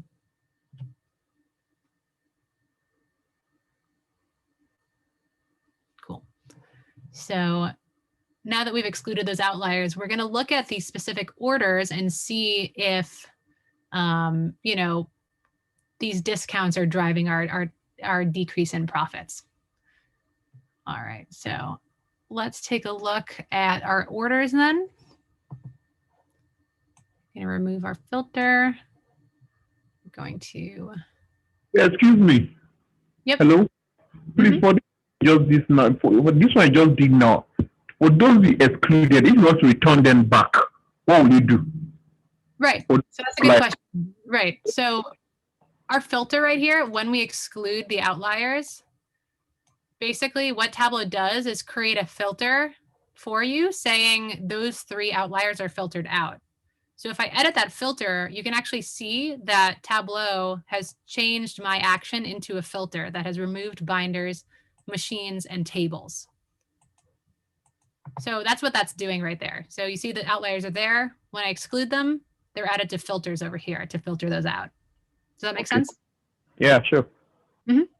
Cool. So I'm just going to remove that filter, put the outliers back in, remove my text, and I now want to look at order ID instead of subcategory.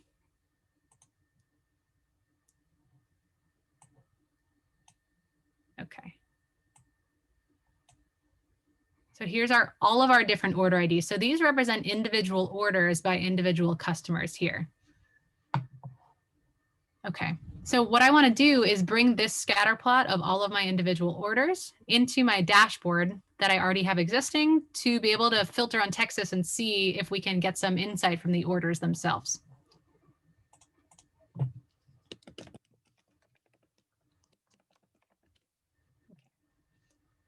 Back to our dashboard. And we'll add our sheet, which is right here, over here. Okay. So again, drag and drop, then we have our visualization added to our dashboard. Okay, so now that we have this new information about discounting, let's revisit our binders in Texas.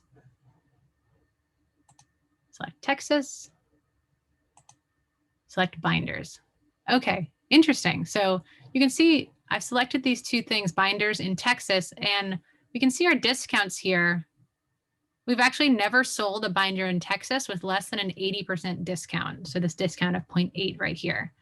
So this is way above our typical discounting threshold that my boss prefers, which is around 25%. So now I have the insights as to what's going on with binders in Texas and how we can fix it. So if we remove our discounting practice of this 80% discount, maybe we can improve our profits. So we've got an insight now that we can bring back to our boss. So I'm going to name this dashboard and call out exactly what it shows and save it so that other people can view it.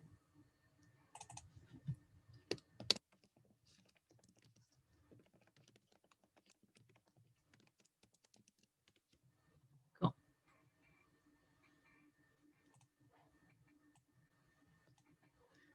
So with that, yep. I tried selecting the map and the category sheet. That's category profits for binders, but it's not selecting at the same time. That's for, yeah. Okay, so you'll have to make sure that each of your sheets has the quick filter toggled on. So you'll have to select this little funnel button for each of them, and it has to be white like this in order for both of them to be active. From there, you should be able to select both of them and drill down. Yeah, thank you. Yep, great. So I'm just going to check here, show dashboard title, so that what I just named the dashboard shows up in the top left corner. And yeah, we have some insights that we can bring back to our boss for our superstore now. Cool. So from this point, what I would do as an analyst would be typically to publish my dashboard to Tableau server. In order to do that, I would go to server and select publish workbook. Of course, for the purposes of this demo, I don't have a Tableau server that I'm going to publish this workbook to. But typically Tableau server is how we share our insights with our users when we've uncovered something in the data that we'd like to share. So another great place to share dashboards when you're creating visualizations, if it's based off of public data, would be Tableau Public. And it sounds like a couple of you are already familiar with Tableau Public. So what we're going to go into in our next exercise is more data that we are actually able to publish onto Tableau Public. So in this demonstration, we've gone from our raw data source to 4 different visualizations and an insight that we can share with our boss. So this is really the power of Tableau, the drag and drop functionality, the technology that allows you to not really go out of the flow of asking questions and continue to gain insights and then bring them together with interactivity that can allow you to really drill down into the data. So hopefully that was useful in understanding how Tableau Desktop works. What we're going to go into next after a quick break is more about Tableau Public and about our next challenge, which will be more hands-on with each of you on utilizing the data yourselves with your copies of Tableau Desktop to create a visualization. So before we do that, are there any questions on what I just went through that we didn't address already? Thank you for that wonderful presentation. No problem. Hello. Yep, I can hear you. So thank you for the presentation. I quite understand some of them. My question goes, some of the, looking at the sales and the profit, does it require to actually put it in a particular column or row, or you decide which of them to place them on? Right. So when you're building a visualization, does it matter columns or rows where you put it? Is that what your question is? Yeah, yes.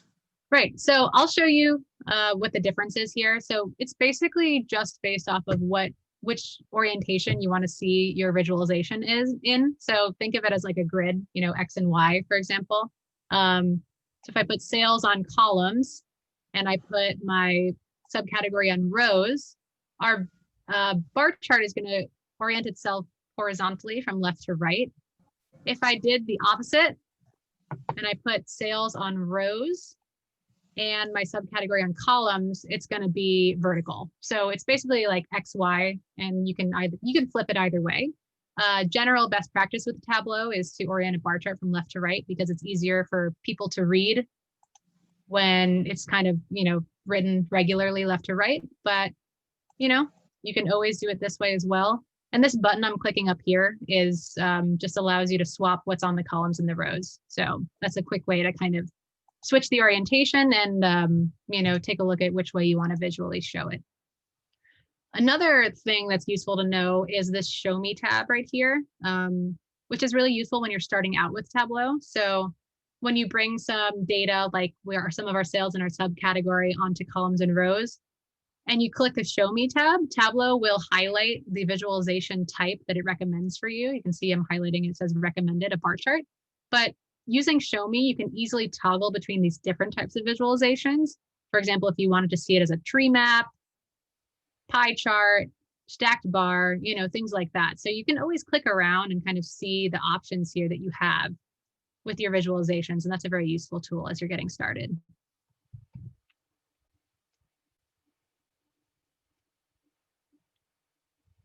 Any other questions?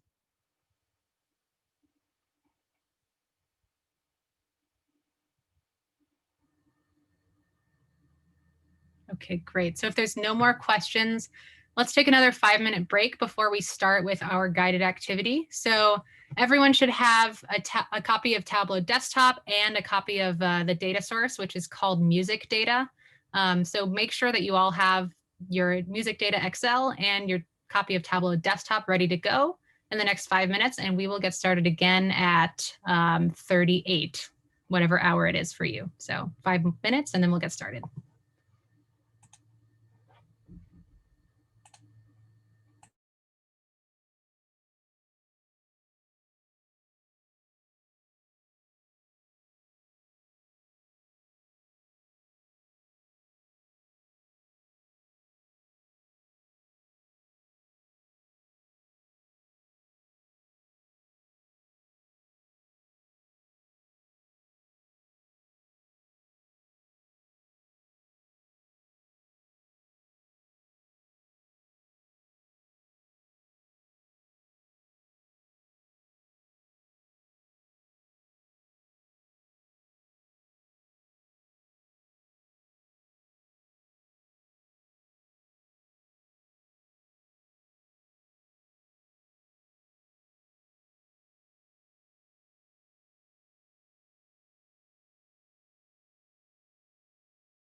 Are we on break? Yes, we're going to start in 4 minutes. Yeah.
All right, it's 38, whatever hour it is for you. So we will go ahead and get back started. Everyone should again have the music data dataset and Tableau desktop open. If anyone doesn't have that open, please let me know now.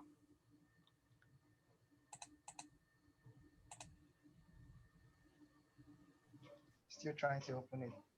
I need to close this one first. Okay. So what's going to happen in the next 30 minutes or so is that we're going to have basically free time to play with this data set in Tableau Desktop. So I'll provide you a little bit of instruction from the beginning. And then from there, you'll be able to work with the data set and build a visualization using it. And I will also be building a visualization on the screen at the same time. So you can always check back, ask me questions, or look at what I'm doing with the data set as well if you need some inspiration. So it looks like we have some people entering the waiting room. Just gonna let those in. So this data set is music data over time. So it has, I'll show it actually right here on my screen. It has 4 columns in it. And basically what it's showing is the profitability of different formats of music over time. So let me share my screen and we'll take a look.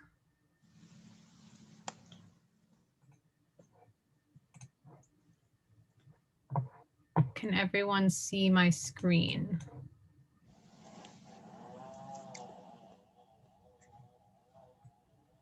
Can everyone see my Excel that I'm showing? Yeah, we can. Okay, great. Yes, yes. Cool. So this is our data set that we're going to work with today to create our own visualizations. So in format, we have different formats of different types of music distribution. So CDs, cassette tapes, digital downloads, music videos, things like that. We have our metrics. We have years, number of records we probably won't really use, and then we have our values. So we have 3 types of metrics in this data set. We have units, we have value actual and value adjusted. What we're going to use today is just value adjusted. So I'm going to teach you how to bring this data set into Tableau Desktop and then filter out those other metrics so that we're only looking at value adjusted. Cool. So if everyone's good to go, let's reopen Tableau Desktop and make sure you're here on this pane. I'll give 10 seconds to do that.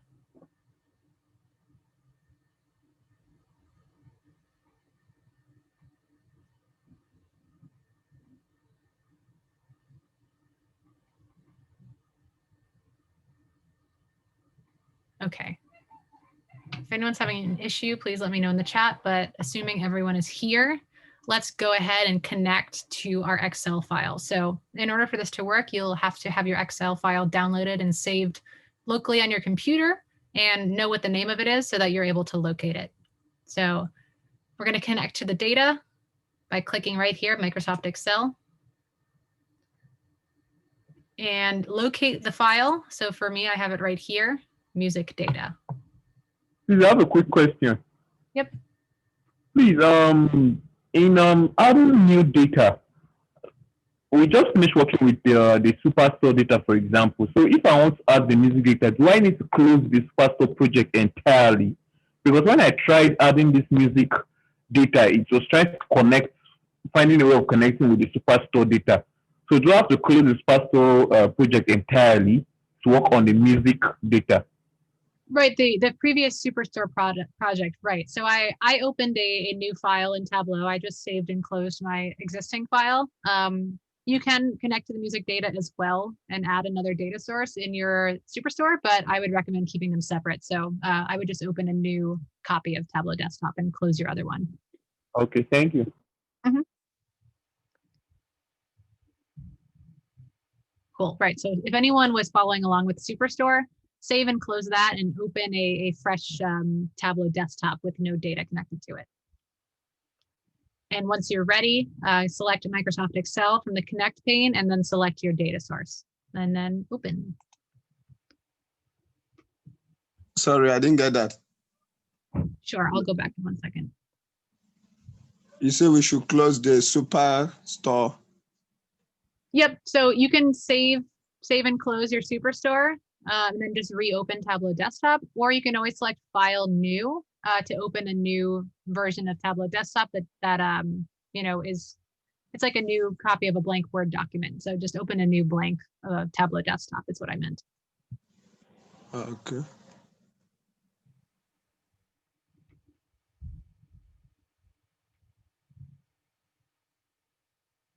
Okay, so I'll give a couple more seconds for that.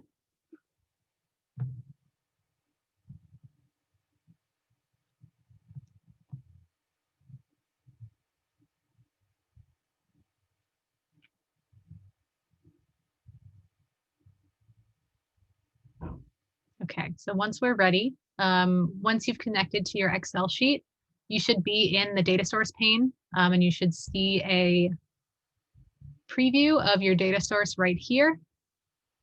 So again, we have the format, metric, year, number of records, and value.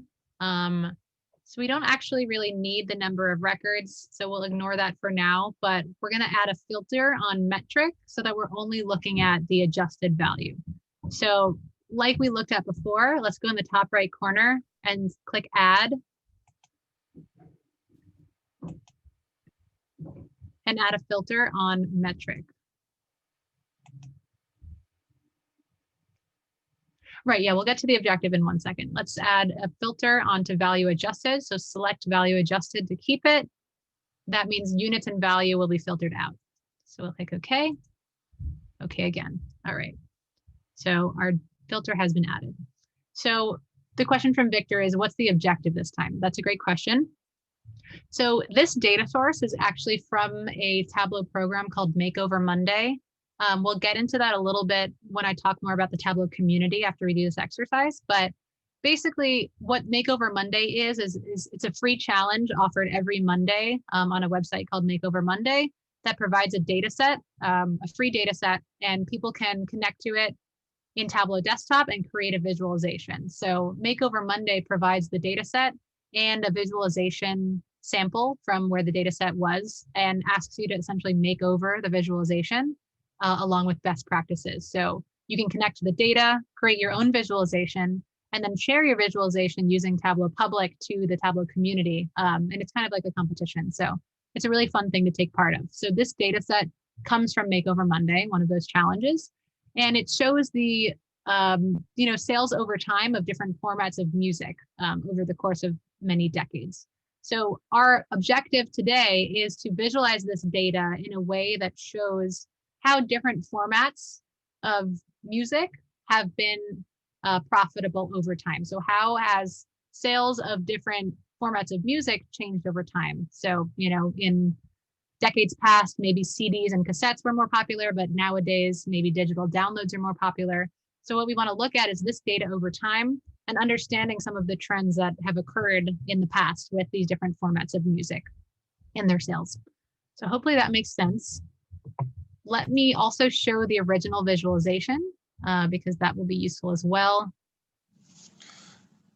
Please, I actually lost at the, I couldn't upload my data to the Tableau. Okay, I'll redo that again in a moment, but let me just show the original visualization. So this is from Makeover Monday. Like I just explained, this is visualizing 40 years of music industry sales. So this comes from a website, and this was the visualization that was initially presented with this data. So our objective is to create a visualization that gives us more insight onto the different types of music sales and how they've changed over time. So you can use this for inspiration, but we're going to create a variety of different visualizations using this data today. So let me bring that back, and I will reconnect to the data source one more time to make sure that everyone is able to do that. Let's do that. All right. So let's go back to our Connect pane. We'll select Microsoft Excel and music data, wherever you have it saved on your laptop. And then open.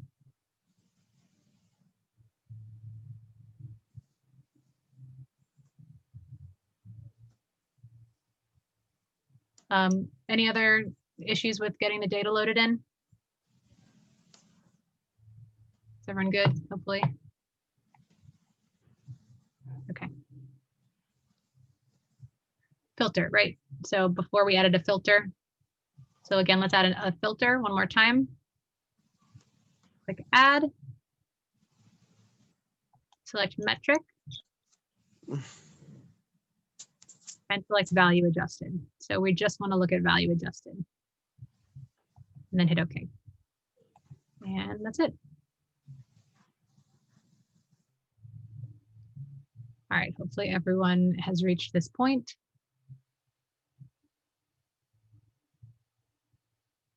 We're also going to take an extract of our data because our data is not updating. So we'll just select extract. All right. So once that's all been completed, we'll go to sheet 1. We will save our extract. And we'll wait for our extract to be created, and then we should be pretty much ready to go. So one other note before you get started with building your visualizations is before we build, we always want to make sure that our data fields are being read correctly by Tableau. So we have our value actual, it's a numerical field, so that's good. We have our number of records, we have our count, which we'll mostly ignore these 2 fields. And then we have year, which is actually also being recognized as a numerical field right now. So we want to change that. To do that, we select. And we want to make year a date, obviously. So we'll select date instead. And that will convert year to a date. It gets that little calendar icon now.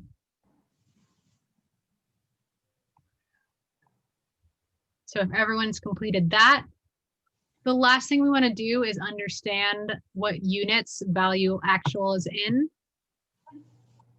So let's go back. So looking at the visualization, we know that we want it to be in billions, but it looks like we're actually in thousands right now. So we want to multiply this out in order to make sure that it's billions in our visualization.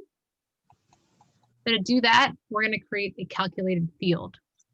So we'll select value actual, drop down, create calculated field. Sorry, do you have a question? I think someone was speaking. Okay. And then once we're in our calculation pane, okay, the year part. I'll go back to that in a second. So back to our calculation for a second. We have our value actual. We're going to multiply it by 1 million to make sure it's in billions. We can name this value billions. And what this is going to do is actually create another field for us to use over here. So we'll hit OK. And let's just test it out really quickly. Back to our data source. All right, so it looks like we're now in billions. What did you do just now? I didn't get that. Sorry? What did you do just now? I didn't get that. Okay, so let me go back to year really quickly. The way to change that to a date type is select this little gray box next to it and just select date. And once you've done that, to create our calculated field, we just look at value actual and we want to convert it to the right units. So select the little caret, create calculated field. And then we're going to want to multiply our value by 1 million. So that's it. We've just multiplied it by 1 million. You can rename it to value billions and then hit OK. So I've already done that, so I'm not going to do it again, but that's all you have to do the calculated field. And we're just converting our units, and it's created a field here that is now in the correct units for our visualization. So we can see it right here. It's been added to our data source.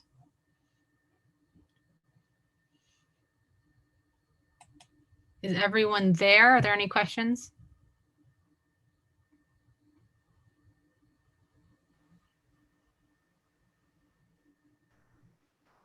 Okay, great. So sounds like everyone's there. So at this point, let me see. I'm going to give all of you 20 minutes to play with this data set and create some visualizations. I will also be creating visualizations on my screen, so feel free to watch if you need some inspiration at any point, or if you have any questions, add them to the chat and I will chat with you and figure out the answer. But using what you've learned about Tableau from the demonstration I gave with Superstore, let's create some visualizations with this data.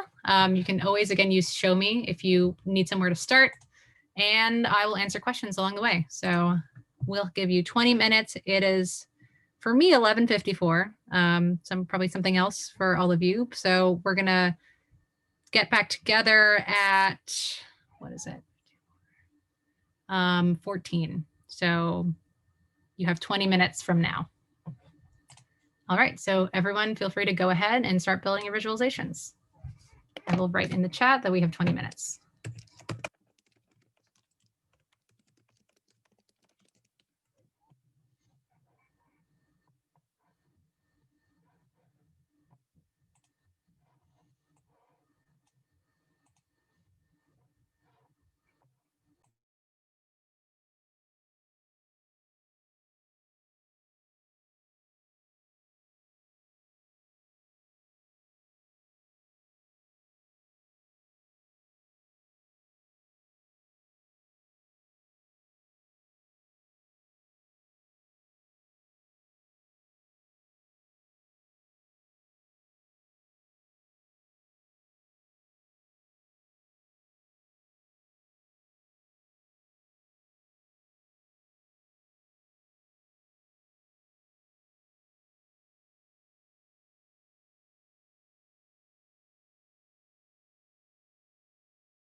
Hi, Edwin. I just saw your question in the chat.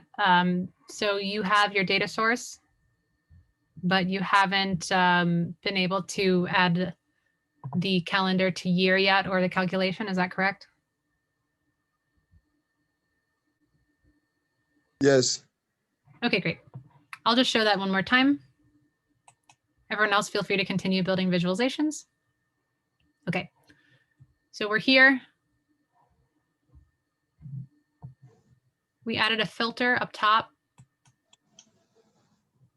on metric. So I'll show you how to do that again. Click Add, Metric, OK. Value adjusted, select. OK. And then we're going to change from a live to an extract connection. So just select extract. Once you've done that, you can just go to sheet 1. Let me know when you've done that. First of all, go to extract, right? So first, you want to add a filter on metric to keep value adjusted. Okay. So you'll click Add there and select metric, and then select value adjusted only, and then hit OK.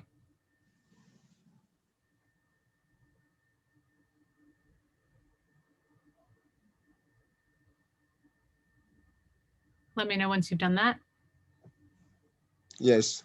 Okay, great. Then your connection will be live. Make sure you set it to extract. So all you have to do is just select extract there. Then you'll click to sheet 1. It'll ask you where to save the extract. You can save it wherever, it doesn't matter. And then it'll bring you to sheet 1.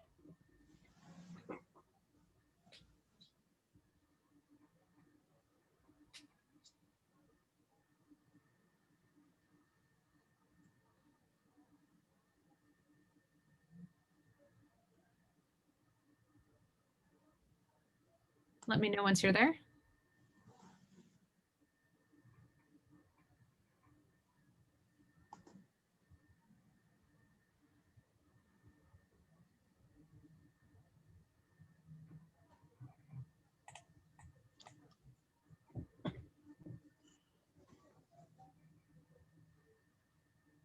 Please, I'm on sheet 1 now. I don't know what is that. Am I to click the sheet 1? Yep, so click sheet 1 and you should be seeing a screen that looks like mine. Let me know when you're there.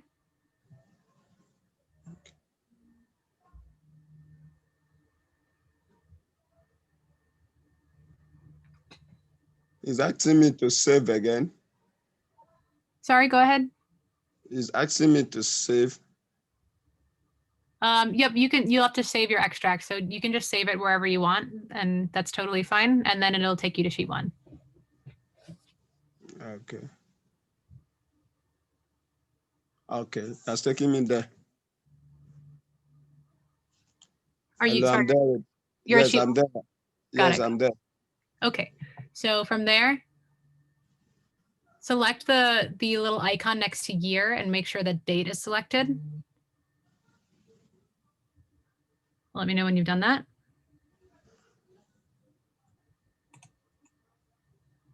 Yes.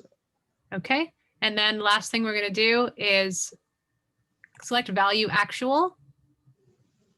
Select the little drop down next to it. Go down to create and then select calculated field. So let me know when you've done that.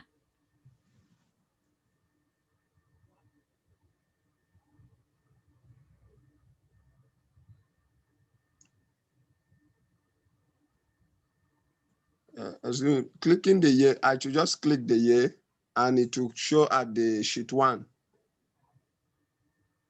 Yep, so you've changed year to date, is that right?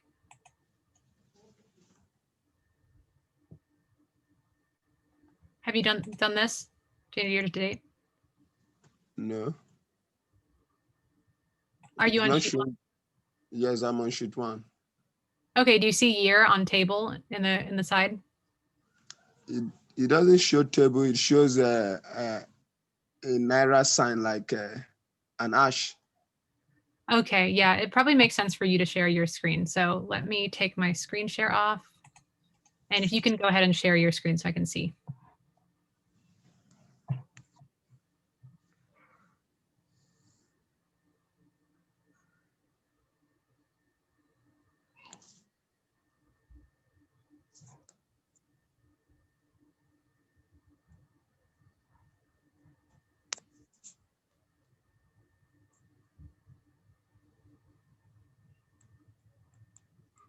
Are you able to share your screen, Edwin? I have to connect to it. I'm using my Android phone. I have to connect to a laptop then. Oh, okay, right. So if you're on Tableau Desktop on your Android, things will be in a slightly different location on the user interface than what I'm showing. So yeah, that might be some of the reason why you're having some confusion. Okay. Hi, Bradley. What's the major difference between Tableau public and desktop? Is it like one is in cloud and the other one on desktop? Sure. So Tableau Public, the product. So the product, when you're working in it and building visualizations, is very similar to Tableau Desktop. The difference between Tableau Public and Tableau Desktop is that Tableau Public is free, but you're unable to save your visualizations locally in Tableau Public. And you're also, so you have to publish them to Tableau Public website in order to save them. There's also some limitations on the types of data that you can connect to. So if you were to become an analyst who has to use Tableau, Tableau Desktop would be the product that you would use. Tableau Public is typically used for, limited public-facing projects and data that's not sensitive or, private in any way. So if you were to become a Tableau analyst, you would be using Desktop, which is why I've asked for everyone to download the trial today. Okay, thank you. The functionality is very similar though. The building experience. So, you know, drag and drop dimensions and measures, all of that is pretty much the same.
Sorry.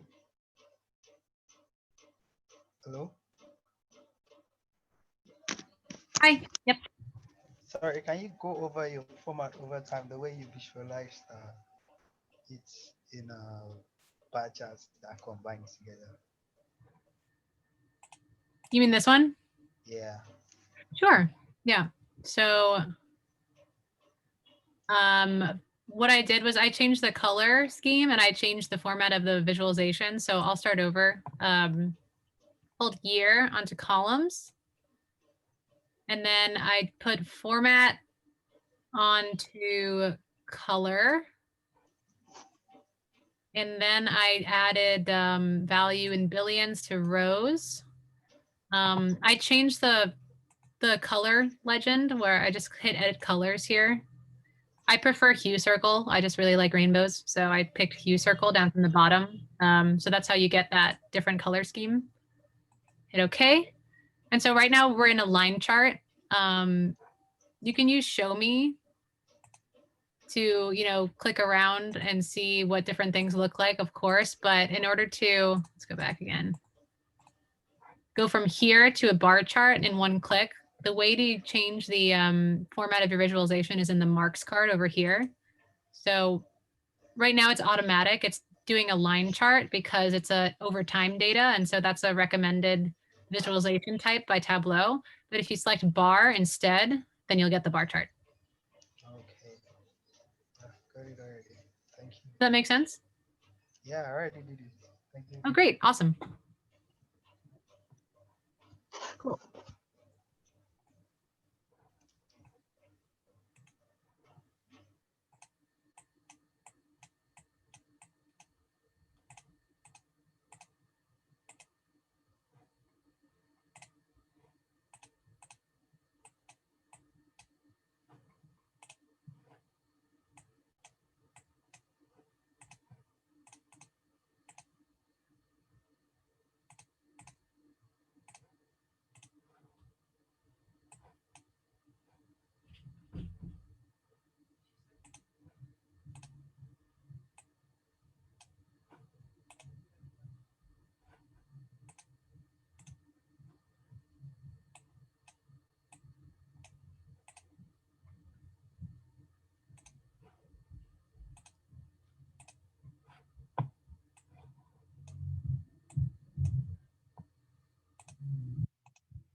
All right, so I think we said we'd go to 14.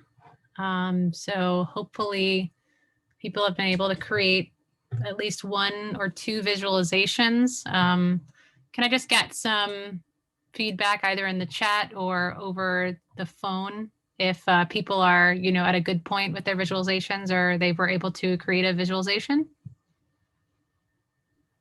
Yes, I was able to create the one below. What the one above, the one you have above, I find it hard to do something like that. Just that below, I was able to create. But then I actually like your color pattern. I don't know how to choose that color pattern because mine is an automatic. Yeah. So I'll show you that quickly. If you're in your visualization, you can edit the colors like that, and then you can select your color palette. I prefer hue circle just because I like rainbows. So that's the one that I've been using. Okay, let me try the hue circle. Thank you. Yep. How about the top? How did you get that one at the top? Oh, this thing up here? Yes. Yeah, so this is something that I like to do when there's a lot of different categories. And as you can see in the time, I wasn't able to format it perfectly because some of these names are pretty long, but it basically acts as a kind of visual filter here for this visualization. So I've added the quick filter on it, like I showed in the other demo. So you can select one of these types and you can see the changes over time, which I think is pretty cool. But to do this is basically like a box plot visualization. What I did was put format on color, okay, value on text, and format also on text, and change the mark type to a square. And then from there, you have to kind of mess with the size until it looks right. But this is, there's a lot of different combinations you can do in Tableau to create many different kind of interesting visualization types. So let me do this over. So this would be automatic right now. If I put format on text, basically I get a word cloud. So you can see all the names here. If I put value in billions also on text, you can see all these. So I'm going to add a color as well, like that. And then I don't want words. I want squares. So that's what I've done. I've changed the marks to square. And then from there, you can kind of move the size around. Sorry, can you come again? Sorry. Go ahead. Can you come again, please? How did I what? Sorry. This particular one you're doing right now, can you start all over again, please? Build the visualization again? Yes, that's for this particular one now. That's the box, like you call it the box plot or something. Yeah, these square visualizations, this. Yeah, please, can you come over again? Can you start all over again? Sorry, you're cutting out a little bit. I can't exactly tell what you're saying. Oh, can I repeat it? Yes, I can. Okay. So this is a blank pane. If I pull format onto color. Mm-hmm. So I've got all these squares. Now I'm going to pull format onto text. And it's going to change into like a word cloud type thing. Then I'm going to put value in billions also on text. And you can see my numbers and my labels here. Then I'll go to marks and change the mark type to square. Yes. And then you'll have to adjust the size. And then in order to get these labels to go inside the square, select label, go to alignment, and make sure that it's centered as well as vertically centered like that. So you'll have to select these two options. My problem now is when you increase, I actually don't know where you increase the size from. That's the size of the box. The size of the box right here. The size, okay. Okay, yeah. Thank you. And then Tableau default will not overlap labels, but if you want to show the labels, even if they overlap, you can select this option, allow labels to overlap. So this isn't a perfect example because a lot of these labels are pretty long, but we could format that a little bit more and make it look much nicer than this. But yeah, that's how you create this kind of square visualization like this. And then I added it to my dashboard and I added the quick filter onto it. So I can, when I select a category, it changes the line chart below. Yeah. Cool. So hopefully all of you were able to create at least one visualization. Of course, everyone's visualization will look totally different because everyone has their own style and, you know, way of looking at data. So if it looks nothing like this, that's great. It just means your style is different. I like rainbows, so I like to do rainbow visualizations. And, you know, I prefer to do, I just liked the way that this looked as a bar chart as opposed to a line chart. And then I thought it'd be cool to provide an interactive filter. So that's what I did for my visualization. But if you have something completely different, that is 100% fine. So anyone have any other questions on the exercise or anything else you wanted me to address? Looks like we have about 10 minutes left in our workshop. So if there's no other questions, I'll talk a little bit about Tableau Community, but let me answer any questions first. Yeah, on the box block, I tried doing mine, but it's all jam-packed. And it's not bringing out all the labels. Sometimes when I try to increase the size, it limits the whole thing to 4 boxes. So Yeah. Yeah, so that's a combination of changing the size here and also in the size of the visualization itself. So you can see right here where it says entire view. If I select fit width or fit height or standard, it'll also change the way that my boxes are arranged. So it's kind of a combination of changing the size of the boxes themselves and changing the way that the dashboard fits the screen in order to get it to look the way you want it to. So yeah, that's probably a combination of what you should try to get it to look the way you want it to. But if it doesn't look perfect, I mean, you know, mine doesn't look perfect either. So in the limited amount of time, as long as you're able to create a visualization, that's definitely a success. I did another one and it worked the way yours did, but the box block, I'll keep on trying. Yeah, no, the box plot is kind of an unconventional visualization. It's, you know, something that is kind of my personal style, but it's definitely not, you know, a typical request that you get from customers. It's just something that I like to do. So don't worry if you can't get it right away. It's kind of something that I only got to after a lot of, you know, experimentation. So don't worry if you're unable to get that. I actually started out with just a bar chart.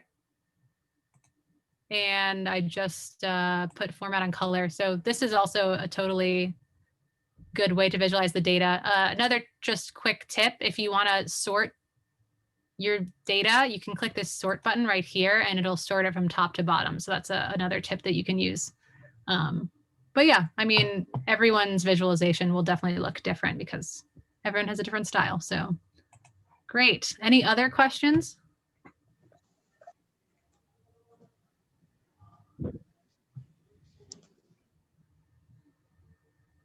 All right. So if there's no other questions, definitely save these visualizations. With the Tableau desktop, you actually get 2 weeks to have the trial version. And from there, again, another option is Tableau Public. If you download the public free version of Tableau, that's another way to continue working on your Tableau desktop skills. The two products are very similar, except for there's some limits on how you can save data in the other version, the Tableau Public version. So the reason I selected desktop today is because it's more along the lines of what you would interact with as an analyst. So in our last about 6 or 7 minutes here, I'm just going to talk a little bit about the Tableau community. So let me stop sharing for a moment, and I have a couple of slides on that. Give me 1 second. Cool. So with a visualization like the one we just created, a totally viable option would be to publish that to Tableau Public. And I'll just bring up my Tableau Public really quickly and show you what I mean there. So Tableau Public is both a product that you can build visualizations in, but it's also a free online visualization gallery where many users across the world share their visualizations. So let me show the Tableau Public Gallery here, and I'll show you some of the examples of the amazing things that people have created in Tableau. And I'll copy this link if anyone wants to look at it as well. Let me see, put it in the chat. So this is the Tableau Public Viz of the Day gallery. Tableau Public is both a building product, but also a place you can publish your dashboards. So again, you only want to publish dashboards on Tableau Public using publicly facing data. You never want to use Tableau Public for a project for a customer if that data is sensitive or private in any way, because Tableau Public is open to the whole internet. So you never want to publish sensitive data on Tableau Public. But there's a lot of places on the internet where you can find publicly facing data sets. For example, the one we worked with today about music, Makeover Monday is a good example of that. There's also a lot of open data available that governments publish to the internet. So, you know, data.gov for a lot of different governments in different countries. There's a lot of public data sets that you can play with there. So this Viz of the Day gallery is just a quick example of what people have created using Tableau Desktop or Tableau Public and published here into our gallery. So you can see people can get really intense with Tableau. There's a lot of, you know, ways that you can customize your data visualizations. These are super advanced users. So as a beginner, you know, definitely don't take this as, oh my gosh, I have to improve so much to get here. These are like the, you know, cream of the crop data visualizations that take many, many, you know, months or years of experience to get to, and a lot of time put into these visualizations. But these are just some of the examples of some of the great visualizations out there. We got a question. Can someone copy Tableau files from Tableau Public and work with it? Yes. So if I were to go to one of these visualizations, for example, this one, I could download actually this file. And so some visualizations don't allow you the option to download the workbook itself. Some only allow you to download an image. But with a lot of the visualizations out there, the author will allow you to actually download the file and open it with Tableau Desktop and, you know, reverse engineer it or play with it yourself. So I'll just show you. So you can create a profile on Tableau Public and share your visualizations there, which I highly recommend all of you do if you're interested in continuing with learning how to use Tableau. So for example, I've got, let me go to my Tableau Public profile. Here it is. Okay, so this is my profile on Tableau Public. You can see my visualizations are all here. So the Tableau Public website is really like a portfolio where you can publish your visualizations. And as you continue to grow and increase your visualization skills, it's really great to have a record of your work using public data published to Tableau Public. So I publish a lot of visualizations here because I really love to interact with the Tableau community, which I'll talk about for a few minutes here. The Tableau community is a worldwide network of Tableau users. We have a super active community. A ton of people take part in it. It's a great place to be a part of if you're interested in increasing your Tableau skills. So I would say the first place to get started with the community would be joining Tableau Public, signing up here and creating a Tableau Public profile. And then from there, you're able to publish your visualizations directly to Tableau Public that you've created using Tableau Desktop. So for example, if I wanted to publish this visualization to Tableau Public, I could do File. Where do I have it? Oh, it's actually here. Yeah. Tableau Public in Server and save to Tableau Public. So I could save this visualization to Tableau Public and add it to my online portfolio. The Tableau community is super active, both on Tableau Public and just on Twitter and the internet in general. There's a lot of programs that you can take part in. For example, Makeover Monday, which I'll show you right now, is a great place to get started with Tableau. It's again, a program where users can create visualizations in Tableau, talk to each other, interact. You can participate right here, and you can get a sense of all of the data sets. There's one published every week here that you can play with using Tableau. So Makeover Monday is a great place to get started as you continue to learn more Tableau skills. I'll share that as well in the chat. Like Adeyemi said, you can also download visualizations from Tableau Public. So I think I've allowed, yeah, for example, if this button shows up, then you're able to download that visualization. So if you find a viz on Tableau Public that you like and you'd like to reverse engineer, click that download button and it'll download a copy of the Tableau file and you can open it up and play with it in your Tableau desktop or copy of Tableau Public. So highly recommend create a profile, download visualizations you like, reverse engineer them, take part in Makeover Monday, join Twitter if you have a Twitter account and follow some of our Tableau Zen Masters, which is what we call some of the greatest Tableau users out there who are very into sharing their insights and their knowledge with the community. Tableau appoints Zen Masters every year. And so if you follow some of those users on Twitter or you search for the hashtag Tableau, you'll see a lot of users that are interacting with data every day and using Tableau Desktop and the different Tableau platform products to create beautiful visualizations. So those are just a couple of options that you have available to you in the Tableau community. Let me see, I think I have a set of resources that I can send you as well if you're interested in getting more involved in the Tableau community. So in addition to Tableau Public and following our Zen Masters on Twitter, you can also get involved in Tableau user groups. Tableau user groups are generally geographically located across the world. So depending on where you are geographically, you can join your local Tableau user group, and they often meet once every month or once every few months. And it's a group of like-minded users who want to improve their Tableau skills.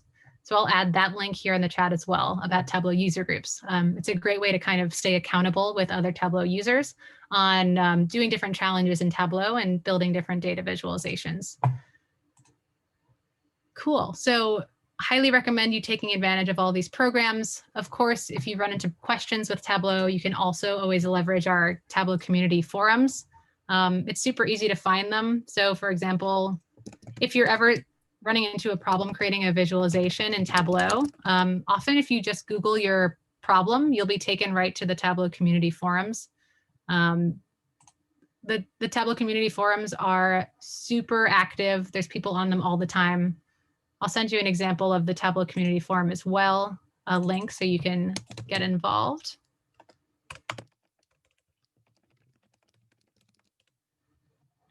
Here it is. So there's a lot of resources here available to you as you continue on your journey. Cool, so I've just shared that link as well. So quick recap of the Tableau community. You can get involved with Tableau Public, publish your visualizations there, go on Twitter and speak to and follow like-minded users, take part of Makeover Monday or other Tableau challenges, join a user group, and also take part in the community forums. So hopefully that gives you a lot of resources to continue your Tableau data visualization journey with. And of course, you can also reach out to me, via LinkedIn or email. I'm happy to, answer questions or point you to resources along the way. Great. So are there any, go ahead. Yeah, I already sent you a connect on LinkedIn. Okay, fantastic. Yep, you can find me on LinkedIn under Julia Baidri. That's my name. Manuel, feel free to provide my email as well. If people have questions, I can point you to resources. But yeah, highly recommend getting involved in the community, and I hope to see all of you on Tableau Public. Thank you. Thank you very much. Hello, can I ask a question? Yes, go ahead. All right, thank you so much. In fact, I can say this is one of the interesting classes I had since I started this program, actually. That's awesome. I'm glad. Trying to ask, if with Tableau, can someone with the knowledge of Tableau, can you say you are good at in data science, or you have to get a combination of SQL, knowledge of Python, and other useful program? But I seem to fall in love with Tableau, so I'm just thinking if having knowledge of this one can actually, fit into the workspace with the knowledge of Tableau if I develop myself additional to what you've shown us today. Absolutely. So of course, every data science or data analyst job will differ on what the company recommends that coming into the job. So there are jobs out there definitely that you're just primarily a Tableau developer, and you spend most of your time in Tableau building visualizations. There's definitely many jobs out there like that. I would say having knowledge of SQL is definitely a very useful skill that you can couple with Tableau. So having an understanding of how SQL works will basically give you an understanding of what's happening underneath the hood in Tableau, because Tableau runs off of a technology called VizQL, which is very similar to SQL in nature. So I would say SQL is another skill that would be very useful to have. In addition to SQL and Tableau, I mean, depending on what sort of data science you're doing, of course, R and Python are very useful as well. However, there's definitely jobs out there that, focus on any one of those things specifically or a combination of them. So if you want to get really deep into Tableau, you can do that. There are definitely jobs out there that focus heavily on Tableau. However, having an understanding of kind of the ecosystem of these different technologies is definitely always useful in whatever job that you pursue. For my job specifically, I spend most of my time in Tableau, Tableau Desktop, Tableau Server, Tableau Prep Builder, and the various different add-ons that we have as part of the Tableau platform. So definitely possible. But again, it's always useful to have a knowledge of the general ecosystem as well. Thank you. Mm-hmm. You're welcome. Thank you very much. Awesome. Thank you, Julia, for the workshop. It was amazing. Thank you, everyone, for attending the workshop, and have a good weekend, and goodbye. Thanks, everyone. Cheers. Thank you.